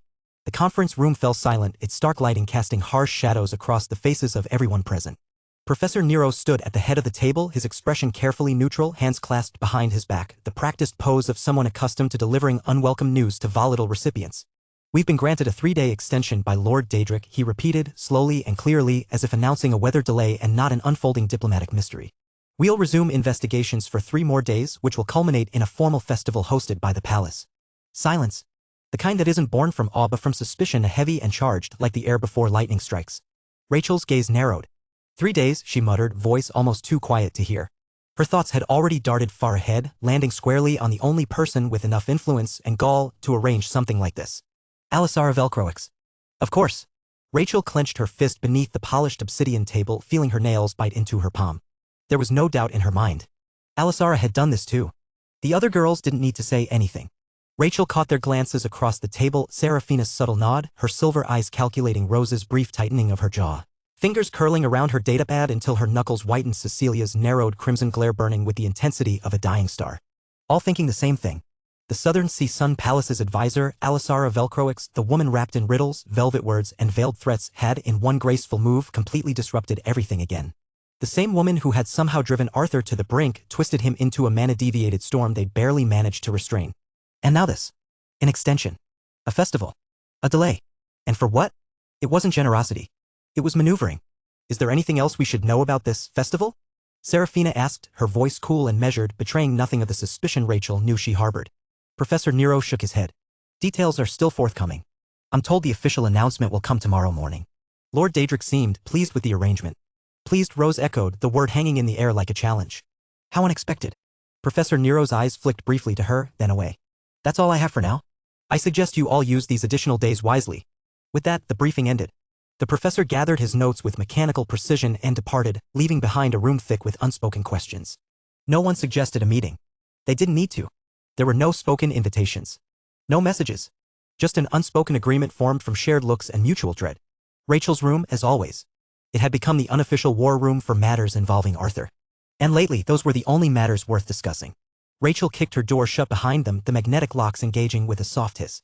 She sat down with a sigh, her boots kicked off in the middle of the floor, eyes staring at nothing. The setting sun spilled orange light through the western windows, painting stripes across the utilitarian furnishings. From somewhere outside came the distant sound of training drills, life continuing as normal despite everything. It's always my room, she said wearily, running a hand through her auburn hair. Deal with it, Ray, Cecilia shot back, flopping onto the couch like she owned it, her long legs dangling over the armrest. Don't fight, Serafina said, voice cutting through the tension like a scalpel through silk. She stood by the window, silhouetted against the sunset, her silver hair capturing the dying light. This is important. That shut them up. Because, yes, of course it was. Of course it was important. But that didn't make it easier to accept. Rose settled into a chair near Rachel's desk, her movements precise and controlled. Of the four, she appeared the most composed, but Rachel knew better. The slight tightness around her eyes, the way she kept her spine too straight, Rose was wound tight as a coiled spring. Has anyone been allowed to see him? Rose asked, breaking the heavy silence. Rachel shook her head. Medical wings locked down. Director Voss won't even let me in, says Arthur's condition is delicate. The word tasted bitter on her tongue. None of them had seen Arthur lose control like that. Not ever. He was the anchor in chaos, the common battle, the one who always had a plan, usually a terrifying one that worked better than it had any right to. But not this time. This time he'd cracked. And not because of war. Not because of enemies. Because of her. Because of Alisara Velcroix. And that made it worse. Because the enemy wasn't something they could punch or blast or stab. It was subtle. Wrapped in silk and lips that smiled while slipping daggers between your ribs. And none of them knew how to fight that. Not yet. Who the hell is she? Cecilia said, sitting up abruptly, pacing like she was deciding which wall to punch first. Her crimson eyes flashed in the fading light, power rippling beneath her skin like barely contained lightning. How can she mess with Arthur's head that much? She didn't shout. Not really. But the force behind her voice was enough to rattle the windows slightly, possibly out of sympathy. No one answered right away. Because what could they say? There was no easy explanation for Alisara Velcroix. She was beautiful, yes. Charismatic, certainly. But this wasn't infatuation. This wasn't a teenage crush spun out of control. Arthur wasn't weak-minded, Arthur didn't break. And yet he had.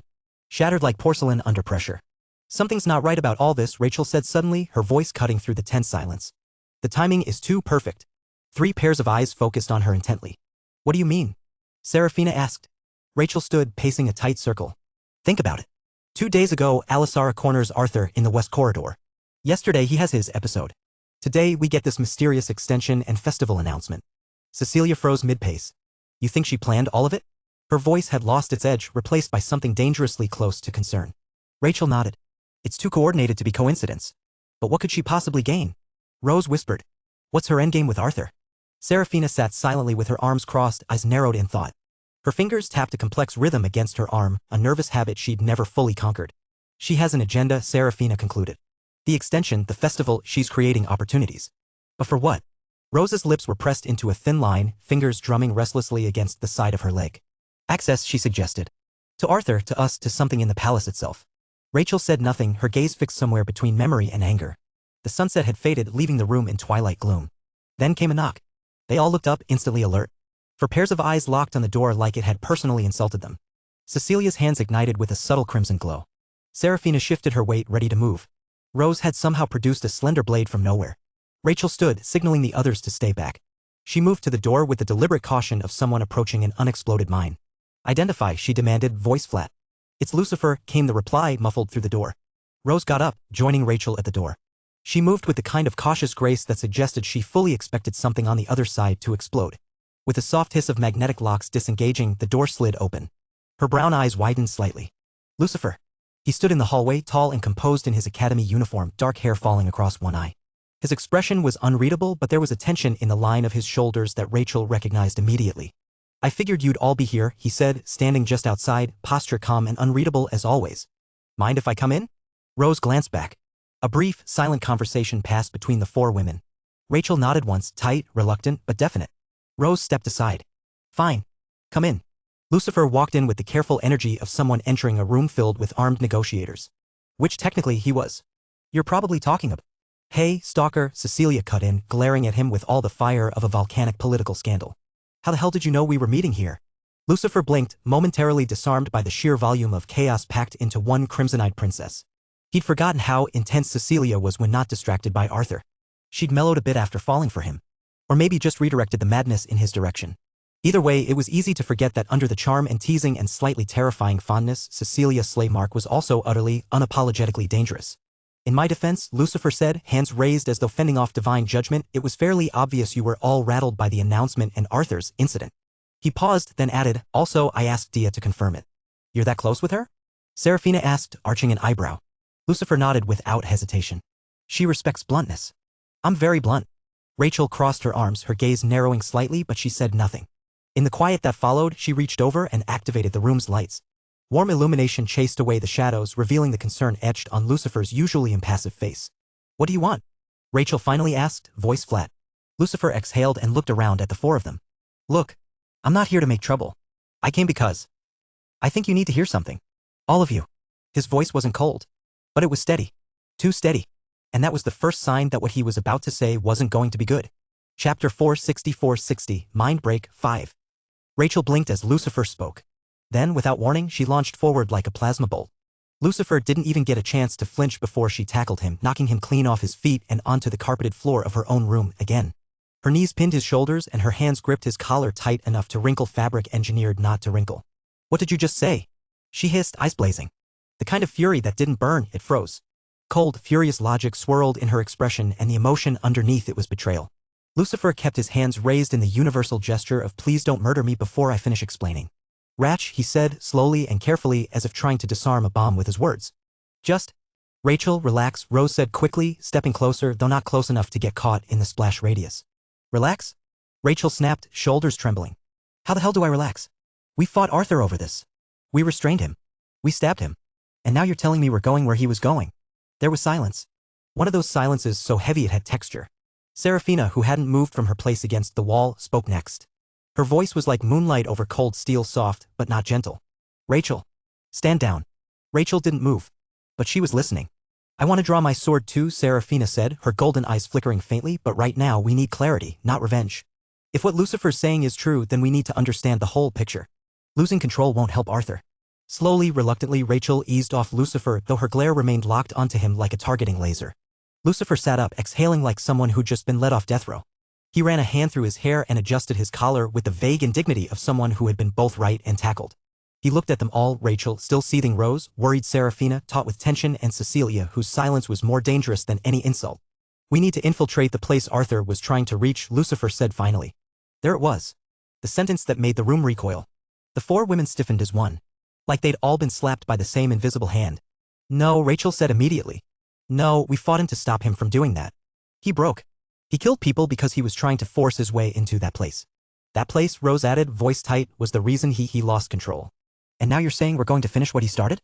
Cecilia asked, her tone flat, dangerously flat. Lucifer's gaze didn't waver. He wasn't right. There was weight in his words. Not anger. Not defensiveness. Just certainty. "He wasn't right," he repeated. "Because he killed innocent guards without care. He saw them as obstacles, not people. He was ready to destroy anyone in his way, even if they had nothing to do with what he suspected." Rachel looked down, jaw clenched. "We don't justify that," Lucifer continued. "But that doesn't mean he was entirely wrong either. Something is there. Something they're hiding. But if we go in, we do it properly. Together. And with restraint." There was a long pause.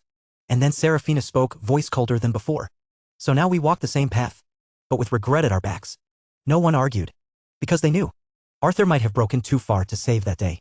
But now they had to follow the pieces he left behind and pray they could still fix something. Anything. Before it all shattered again. Rose moved to the center of the room, activating her datapad. A holographic layout of the Southern Sea Sun Palace flickered to life, casting the room in a pale blue glow. Let's be methodical about this, she said, fingers tracing through the light to magnify a section. If we're going to infiltrate the lower archives, we need a plan that doesn't end with us becoming mana-deviated wrecks. Or dead, Cecilia added, finally finding her voice again. She approached the hologram, studying it with narrowed eyes. Lucifer nodded. The archives are here. He pointed to a sealed section beneath the eastern wing. 3 layers of security, diplomatic clearance required, and a rotating staff of elite guards. Sounds delightful, Rachel muttered, arms crossed tight across her chest. And how exactly do you propose we get in? We can't just flash our academy badges and hope they roll out the red carpet. The festival, Serafina said suddenly, understanding dawning in her eyes. That's why the timing matters. The palace will be full of guests, security stretched thin across multiple zones. Exactly, Lucifer confirmed. Plus, Lord Daedric will be occupied with his duties as host. It's our best chance to access the restricted areas without triggering every alarm in the place. After the meeting ended and the last threads of argument and tension had finally settled into uneasy agreement, Lucifer left Rachel's room, not toward his quarters but toward another destination entirely. He stood outside the door of Ciola Moyong's room, staring at it like it might bite. He took a breath. Then knocked. The door slid open with a mechanical hiss that felt far too judgmental. Ciola stood inside, expression unreadable as always. She didn't look surprised to see him. Then again, she rarely looked anything. She wore composure like body armor. Lucifer nodded, shifting awkwardly, a familiar weight pressing down on his chest like guilt dressed in diplomatic robes. About earlier, he began. With Arthur, eh? Stop. Her voice was sharp. Not loud. Just precise, like a knife sliding between thoughts. If you're here to justify pushing me behind you while everyone else fought, don't bother. I've heard enough versions of it was for your own good in my life. That threw him. Not because she was wrong, but because Ciola rarely let irritation slip through her voice. She was one of the few people he knew who could frown without moving a single muscle. I'm not here to justify it, Lucifer said, straightening slightly. I'm here to say I was wrong. That got a reaction. A flicker in her pale eyes, skepticism, maybe. Or shock in disguise. I said it wasn't your business, that you didn't need to fight for us. He hesitated, then forced the words out. But the truth is, I was scared. Scared you'd get hurt. And that fear clouded my judgment. You were scared, Ciola repeated, testing the word like it might be poisonous. Yes. The admission landed with the dull finality of something that had been true for far too long. When Arthur started to fall apart, all I could think about was getting you out of harm's way, he said. It wasn't strategy. It wasn't protocol. It was instinct. For a moment, there was only silence. The kind that could tip into anything: anger, mockery, forgiveness. She studied him with eyes that felt too ancient for her age. Lucifer looked away, then back again. We need your help, he said, pushing past the awkwardness. We're going back. To finish what Arthur started. She narrowed her eyes, not in anger, but focus. Back there. To the sealed wing. During the festival, he nodded. Security will be light, scattered. Too many nobles, too many guests. It's the best chance we'll have. And you want me with you. We need you, he said. Not as backup. As part of the core team. She turned away, back to her window. Moonlight painted her profile in soft silver, cutting a perfect divide between shadow and light. The last time something like this happened, she said slowly, you physically pushed me behind you. Ordered me to stay out of the way. You told me, and I quote, this isn't your fight, Ciola. Lucifer winced. I remember. I do too, she said flatly. I was wrong to do that. Yes, she agreed, calm as ever. You were. He stepped closer, careful not to crowd her. I'm here now not because I need to tick a box on a mission plan. I'm here because I owe you more than that. You've always deserved to be part of this. I just let my personal feelings interfere. Your personal feelings? Her voice was low, but not cold. I didn't want to see you get hurt, he admitted. Each word felt like walking barefoot across sharp glass. That was selfish. I know that now. So you decided for me, she said. Yes, he said again. She didn't reply right away. Instead, she stared out the window as if the moonlight held answers she couldn't get from him. Eventually, she nodded once. Yes. You were wrong. Lucifer stayed quiet. But she added, stepping away from the window, I understand why you did it. She stopped in front of him, arms folded, face calm again. Tell me about this festival, she said. And when, exactly, you plan to break into one of the most heavily protected buildings on the island. Lucifer exhaled, tension slipping off his shoulders like fog. It wasn't forgiveness. Not yet. But it was enough. Chapter 461, Festival of the Red Sun, 1. The Festival of the Red Sun was a sacred event, one that carried the weight of centuries, tradition woven into every detail from the ceremonial armor to the intricate, solar-threaded banners that caught the light just so. It was held in the Southern Sea Sun Palace, a place both breathtaking and isolated, its walls bathed in golden light and its towers piercing the sky like the ambitions of its rulers. In the past, even when the palace had still interacted with the outside world, attendance at the festival was restricted to an inner circle of the highest nobility, select leaders, and those born under certain stars. Outsiders, no matter how important, were politely turned away. But this year was different. For the first time in generations, people from all over the island had been invited to witness it, academy students and professors included, much to everyone's surprise. And the reason was clear to those paying attention: something was coming. And the palace, for all its seclusion, intended to be prepared. But Arthur Nightingale would not be attending. In the dim light of the advanced medical wing of the palace, Rose sat silently beside his bed. Monitors pulsed quietly in the background, their soft hum barely noticeable above the low whisper of mana regulation equipment. Arthur hadn't moved in days. After suffering a severe mana deviation, a condition that even the best medics struggle to explain without using words like collapse, overflow, and miracle, he had fallen into a coma. He looked peaceful, as if he had simply fallen asleep after a long battle. But Rose knew better.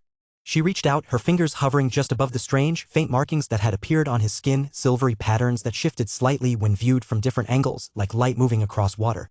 The medics claimed they were a side effect of the mana purification process. Rose wasn't convinced. "They still don't know what happened to you, do they?" She whispered, her voice barely disturbing the air. "Or they do, and they're not telling us." Arthur had always carried more than his share. In the well of miasma, he had gone beyond his limits, emerging stronger, yes, but changed. His swordsmanship was no longer something that could be described in simple terms. It had become something refined, efficient, and absolute. His elemental magic had grown more fluid, more devastating, and terrifyingly precise. His bond with his lich, his mastery of martial arts, even the way his gifts responded to him, they had all reached levels that didn't seem fair. And yet here he was. Unmoving. Vulnerable. Rose sat with her hands clasped tightly together, her eyes fixed on him. She remembered the helplessness she'd felt, watching him push forward again and again, taking risks none of them could afford to take, simply because someone had to. She had trained. After the seal on her gift was removed, she had thrown herself into her growth with single-minded focus. Her progress had been astonishing, she could now stand shoulder to shoulder with the strongest of their generation. But still, the distance between her and Arthur felt impossibly wide. It wasn't jealousy. It was something deeper. A quiet, aching sense that she should be doing more. That they all should. Arthur couldn't keep carrying the world on his own. He had already done too much. And if this coma was what it took for them to understand that, then maybe it was time they acted like it. She leaned forward and gently brushed her lips against his forehead. "Get well soon," she whispered. Not as a plea, but a promise. Her smartwatch vibrated against her wrist, the silent alarm she'd set. It was time. Rose rose to her feet, sparing Arthur one last look before turning toward the door. There was no time to wait. The festival was beginning, and with it, a turning point. Whether they were ready or not, the world was moving. And this time, they would move with it. The Festival of the Red Sun officially began at sunset, when the Red Sun itself, that strange celestial body unique to the island, seemed to hang directly over the highest tower of the palace. As the sun's crimson light bathed the entire structure, the massive ruby crystals embedded throughout the palace's architecture ignited with answering light, creating a cascade of blood-red illumination that was both beautiful and unsettling. Rose stepped out into the central courtyard, momentarily breathless at the spectacle unfolding around her.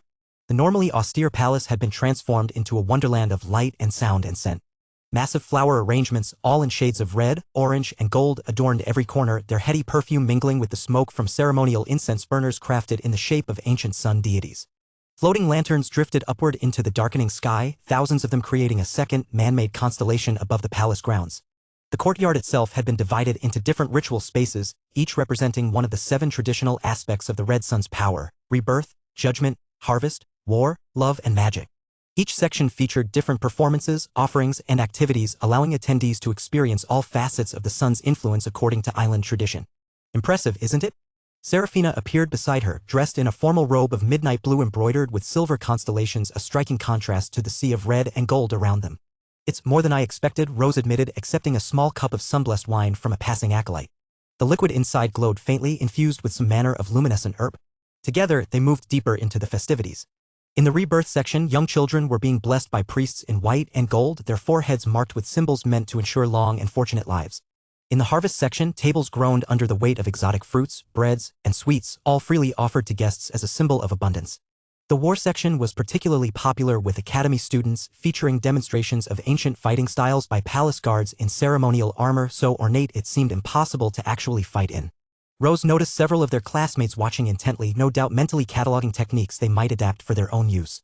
"Professor Nero seems to be enjoying himself," Serafina observed, nodding toward their tactics instructor who was deep in conversation.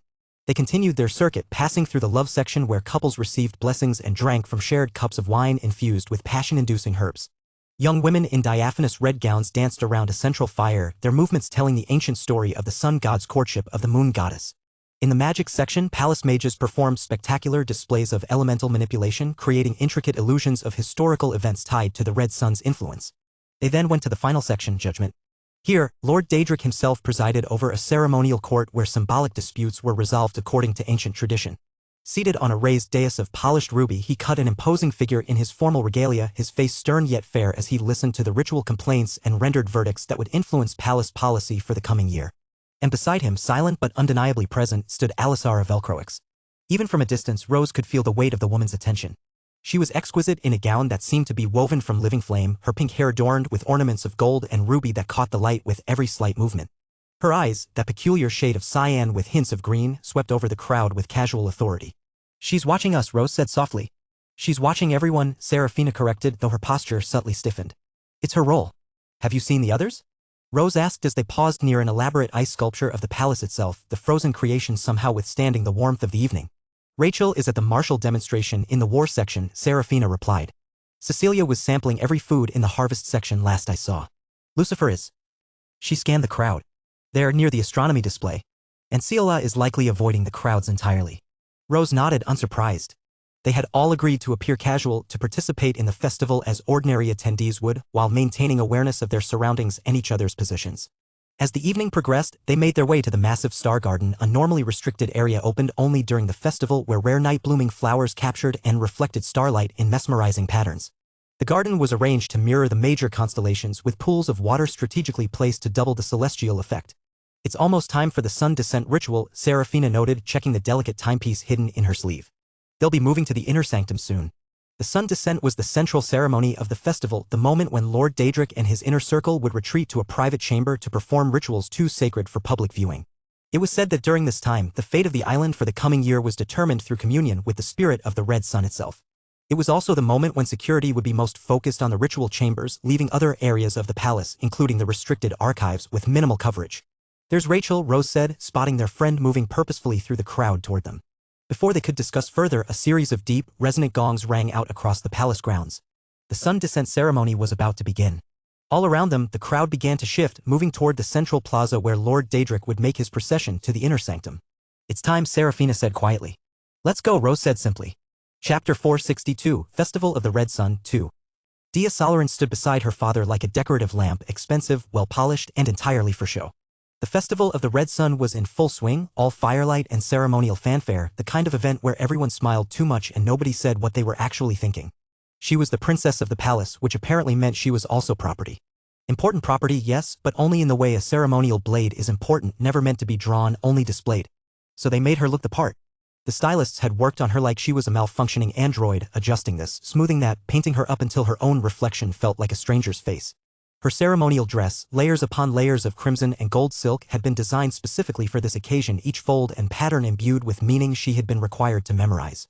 The jewels at her throat and wrists were ancient relics of the Solaran line, heavy with both physical and symbolic weight. Even her hair had been sculpted into an elaborate arrangement, golden pins and ruby combs holding it in place so tightly her scalp ached. She was elegant, poised, and empty. A pretty doll. Ready to be admired, maybe married off, definitely not asked what she actually wanted.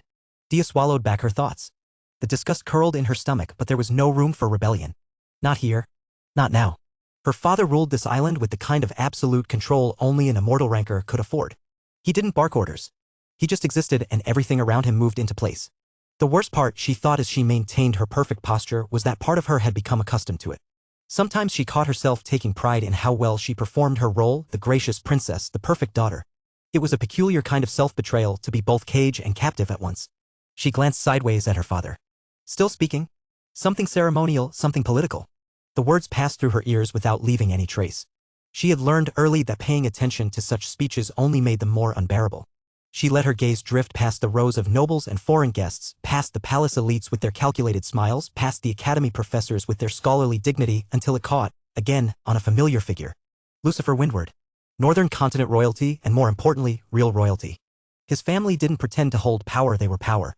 According to Alisara Velcroix, who had a habit of knowing everything she wasn't supposed to, Lucifer's family alone could level the Southern Sea Sun Palace if they were in a bad mood and slightly ahead on paperwork.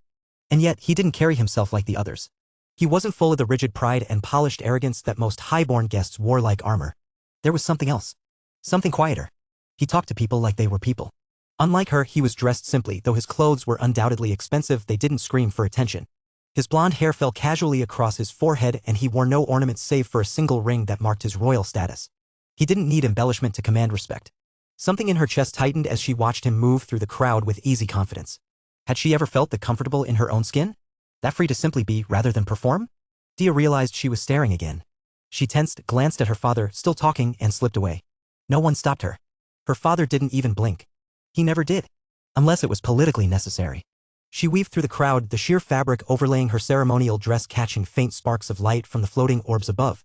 Several guests attempted to engage her in conversation, the usual flattery and veiled probing for information, but she deflected with practiced ease, the social graces so deeply ingrained she could deploy them without conscious thought.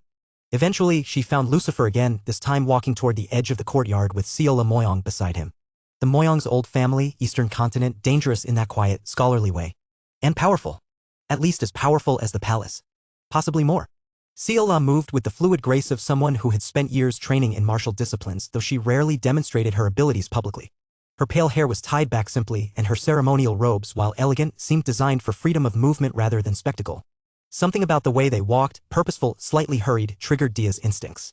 They weren't simply seeking fresh air or a quieter space. They were going somewhere. Dia stepped in front of them, her posture regal, her voice sharp. "What are you two sneaking off to do?" she asked, arms crossed, the heavy bracelets at her wrists clinking softly. They paused. Lucifer looked surprised. Seola blinked once. Dia narrowed her golden eyes, an inheritance from her father that she had never quite reconciled with. They were beautiful, yes, but they were also his. A constant reminder of who she was. "A secret make-out spot, is it?" she said, more accusation than question, the irreverence in her tone a small rebellion against the formal atmosphere of the festival. Seola's mouth twitched like she was holding back a grimace. Lucifer looked like someone had just accused him of kissing a brick wall. "No," he said flatly. "Absolutely not," Seola added, in a tone usually reserved for correcting laboratory errors. Lucifer leaned in slightly. "We have something important to handle." Dia raised an eyebrow. "And you're telling me this because..." Her tone didn't quite hide the bitterness. "In case you forgot, I'm the daughter of the man who owns this island. I'm practically part of the decor." Lucifer met her gaze calmly. "Because I trust you." The words landed like a stone dropped in still water. Simple. Direct. And impossible to ignore. Dia didn't answer immediately. Her mind twisted around the statement like it was some kind of puzzle. Trust? That wasn't a thing people gave her. Not without angles, leverage, plans. But Lucifer had said it so plainly, as if it was obvious. For a moment, she wanted to walk away. Pretend she hadn't heard it. Keep playing the part her father wrote for her. But then again, dolls didn't get trusted. Dolls didn't make choices. "I'm coming with you," she said at last. Lucifer gave a single nod. Seola didn't object. And just like that, Dia Solarin took her first step off the display shelf. They moved through the less populated corridors of the palace, avoiding the main celebratory areas. Dia led them, knowing the secret paths and hidden passages that even most of the palace staff weren't aware of. Years of trying to escape her father's attention had made her intimately familiar with every forgotten corner of the massive structure. "Where exactly are we going?" she asked as they descended a narrow staircase, the sounds of the festival fading behind them. "The central chamber," Seola replied softly. "Beneath the central courtyard." Dia nearly stopped in her tracks. "Those are sealed by royal decree. Even I don't have access." "We know," Lucifer said simply. 1,000 questions raced through Dia's mind, but she asked none of them. Part of her, the proper princess, the dutiful daughter, screamed that she should turn back immediately, that she was betraying her father, her position, everything she was supposed to represent. But another part, a part she usually kept buried beneath layers of compliance, whispered, "Aren't you curious?" As they walked, Dia found herself increasingly aware of Lucifer's presence beside her. The steady rhythm of his footsteps, the occasional brush of his sleeve against hers when the corridor narrowed, the scent of something crisp and cool like winter air that seemed to surround him despite the warmth of the festival night. "Why are you doing this?" he asked suddenly, his voice low enough that only she could hear. The question caught her off guard. Why was she doing this? Breaking rules she'd never dared break before, risking her father's displeasure, potentially endangering herself? "I don't know," she admitted, surprising herself with the honesty. "I just needed to." Lucifer studied her face for a moment, his expression unreadable. Then he nodded as if her answer made perfect sense. A patrol of palace guards passed by, discussing the festival duties with bored familiarity. None of them glanced toward the alcove. When they had passed, Dia released a breath she hadn't realized she was holding. "They'll circle back in about 10 minutes, she whispered. "We need to move quickly." As they slipped from the alcove, Lucifer's hand briefly caught hers, squeezing once in what might have been gratitude or reassurance before letting go. The brief contact sent an unexpected thrill up her arm, leaving her momentarily flustered. Focus, she chided herself. Whatever the strange feeling was, she could examine it later. They continued through the palace's labyrinthine lower levels, the opulence of the upper floors gradually giving way to more utilitarian designs. The air grew cooler, the lighting dimmer. Few ventured this deep unless they had specific business in the archives or storerooms. What exactly are you looking for? Dia asked as they approached the entrance to the central courtyard. Information, Ciola said. About something that happened to a friend. Arthur Nightingale, Lucifer added, watching Dia carefully. The name triggered recognition. The academy student who went into mana deviation? The one they're keeping isolated in the medical wing. Lucifer nodded. He found something here. Something important enough that he was willing to fight his way in. Dia frowned, pieces clicking together in her mind. The security breach. That was him. Yes, Ciola confirmed. They reached the final corridor leading to the restricted archives. A massive door of black metal stood at the end, inscribed with ancient symbols that pulsed faintly with suppression magic. I can't get you through that, Dia said, eyeing the door warily. It's key to my father's mana signature and Alisara's.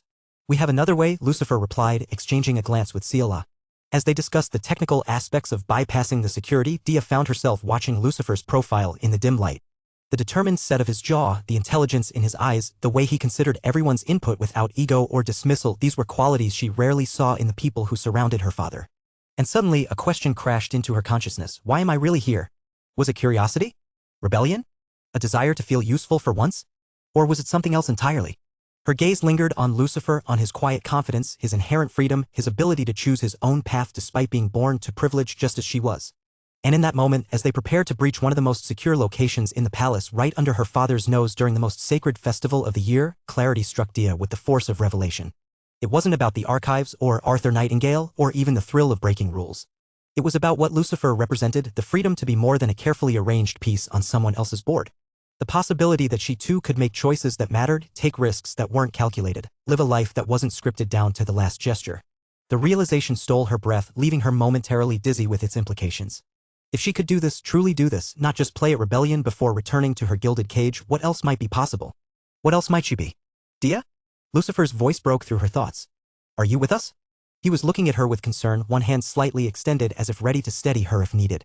The simple gesture of care, so different from the choreographed courtesies she was accustomed to, made something in her chest constrict painfully. Yes, she said, surprised by the strength in her own voice. I'm with you. And as Ciola began the delicate process of sensing and disrupting the door's mana patterns, Dia realized with startling clarity that she was standing at a threshold far more significant than the physical one before them. On one side lay the princess, the ornament, the perfect daughter. On the other, something unnamed, unscripted, and terrifyingly real. She didn't know if what she felt for Lucifer was admiration or the beginning of something deeper, didn't know if she was capable of truly breaking free of the roles she'd been assigned since birth, didn't know what awaited them beyond that imposing door. But for the first time in her carefully managed life, not knowing felt like a beginning rather than a failure. Chapter 463, Festival of the Red Sun, 3. The lack of guards is unnerving, Lucifer said as all of them converged inside the central chamber underneath the central courtyard. His voice echoed slightly in the cavernous space, bouncing off ancient stone walls carved with symbols that seemed to shift when viewed from the corner of one's eye. The air was noticeably cooler here, heavy with the scent of old parchment and something else, something metallic and vaguely organic. Maybe they're all at the festival, Rachel suggested. Rose shook her head, her movements precise as she scanned their surroundings. Security protocols would never leave this area completely unattended, especially during a high-profile event. Something's wrong. Dia glanced at Lucifer, noting the tension in his shoulders despite his outwardly calm demeanor. She still couldn't quite believe she was here, the princess of the Southern Sea Sun Palace, participating in what amounted to treason against her own father. If discovered, even her status wouldn't protect her from the consequences. Yet the thrill of it, the intoxicating sensation of making a choice that was truly hers, made her heart race in a way that felt almost like freedom. This way, Serafina said, gesturing toward an arched doorway on the far side of the chamber. The restricted archives should be through here, according to the blueprints Rose accessed. Cecilia stepped forward, her crimson eyes practically glowing in the dim light. I'll go first. If there are any nasty surprises waiting, better they hit me than the rest of you. Her casual tone belied the seriousness of the offer, her resilience to magical attacks was unmatched in their group. Lucifer watched her with an intensity that made Dia's chest tighten inexplicably. There was clearly history between them, not romantic necessarily, but something deeper, more complex than simple friendship or alliance. Stay close, Lucifer said to Dia, his voice low. If anything happens, get behind me. I'm not helpless, she replied, perhaps more sharply than intended. I may be decorative at court, but I've had combat training since I could walk. A hint of a smile touched his lips. I never suggested you were helpless. But you're also the only one who knows these passages well enough to get us out if things go badly. The simple logic of it and the fact that he'd thought about her value to the mission beyond her title caught her off guard. Before she could respond, Siola's voice cut through the momentary tension. Stop. Everyone. Don't move. The group froze. Cecilia stood several paces ahead, her hand raised in warning. The floor ahead is warded, she explained, her eyes glinting like rubies. Not just with conventional traps, but with something older. Dia felt a chill run down her spine. My father can pass them, she said suddenly, certain of it though she couldn't explain why. And possibly me through him. Lucifer looked at her appraisingly. You think your bloodline is key to the defenses? The Solaran line has ruled this island for millennia, she replied. If anyone's blood would open the way, it would be ours. Rose nodded. It makes sense. But testing that theory could be dangerous. I'll do it, Dia said, surprising herself with the conviction in her voice. If anyone should risk it, it's me. No. Lucifer's response was immediate, his hand catching her wrist as she moved to step forward. The contact sent an unexpected warmth up her arm, momentarily distracting her from the tension of the moment. Before she could argue, Siola intervened. There's another way. She knelt, placing her palm against the stone floor. I can temporarily redirect the mana flow, create a safe path. But it will require concentration, and I'll need an anchor. Her eyes met Lucifer's, an unspoken communication passing between them. I'll anchor you, he said, moving to her side without hesitation. Dia watched as Lucifer knelt beside Siola, their knees almost touching. He placed his hands on her shoulders from behind, his touch clearly familiar and practiced. This wasn't the first time they had performed this kind of mana work together. Ready? He asked, his voice softening in a way Dia hadn't heard before. Cecilia nodded, her eyes closing in concentration. Don't let go, she whispered. No matter what happens. I won't, he promised, and there was something in that simple assurance that spoke of shared history, of trust forged in circumstances Dia couldn't begin to imagine. As Cecilia began channeling mana, the air around them grew heavy with power. Faint lines of red light emerged from beneath her palm, spreading outward in intricate patterns across the floor. Sweat beaded on her forehead, her breathing becoming labored as she fought against ancient defenses designed to resist precisely this kind of manipulation. Lucifer remained steady behind her, his own eyes closed in concentration as he fed his mana into her efforts, stabilizing her as she worked. The connection between them was almost tangible, two distinct energies flowing together in perfect harmony. Dia found herself unable to look away, captivated not just by the display of magical prowess but by the intimacy of it. There was something beautiful and painful about witnessing such perfect synchronization between two people, especially when one of them had begun to occupy her thoughts in ways she wasn't ready to examine. After what seemed like an eternity but was probably only minutes, Cecilia gasped and opened her eyes. It's done, she said, her voice strained. There's a path now, but it won't last long. We need to move quickly, single file, exactly where I indicate. One by one, they crossed the trapped section of the chamber, following Cecilia's careful guidance. The air seemed to shimmer around them as they walked, occasional flashes of energy indicating just how close the defenses were to activating. Dia found herself directly behind Lucifer, close enough to note the subtle tension in his back as he moved with practiced caution. When he paused suddenly, she nearly collided with him, her hand instinctively reaching out to steady herself against his shoulder. Sorry, she murmured, quickly withdrawing her touch despite the lingering warmth it left on her fingertips. He glanced back, a hint of something unreadable in his expression. Stay close, he said again, but this time it felt less like an order and more like a request. Once safely across, they found themselves in a narrower corridor that sloped gently downward. The walls here were different, not stone but some kind of crystalline material that glowed with a faint red light. Ruby quartz, Rose observed, examining the walls. It can store and amplify mana. This entire passage is essentially one giant conductor. But for what purpose? Rachel questioned, eyeing the glowing walls with suspicion. They continued forward, the passage gradually widening into another chamber. This one was circular, with 6 doorways spaced evenly around its perimeter. In the center stood a stone dais inscribed with symbols that looked older than any language Dia had ever studied. Great, Cecilia sighed dramatically. A choice of 6 equally ominous doors. How wonderfully cliché. It's not a choice, Serafina said, studying the inscriptions on the dais. It's a test. Each door represents one of the 7 aspects of the red sun. Rebirth, judgment, harvest, war, love and magic, Dia recited automatically, the knowledge ingrained through years of ceremonial education. The sacred aspects celebrated during the festival. Lucifer looked at her with newfound respect. Do you know which door corresponds to which aspect? Dia studied the doorways more carefully.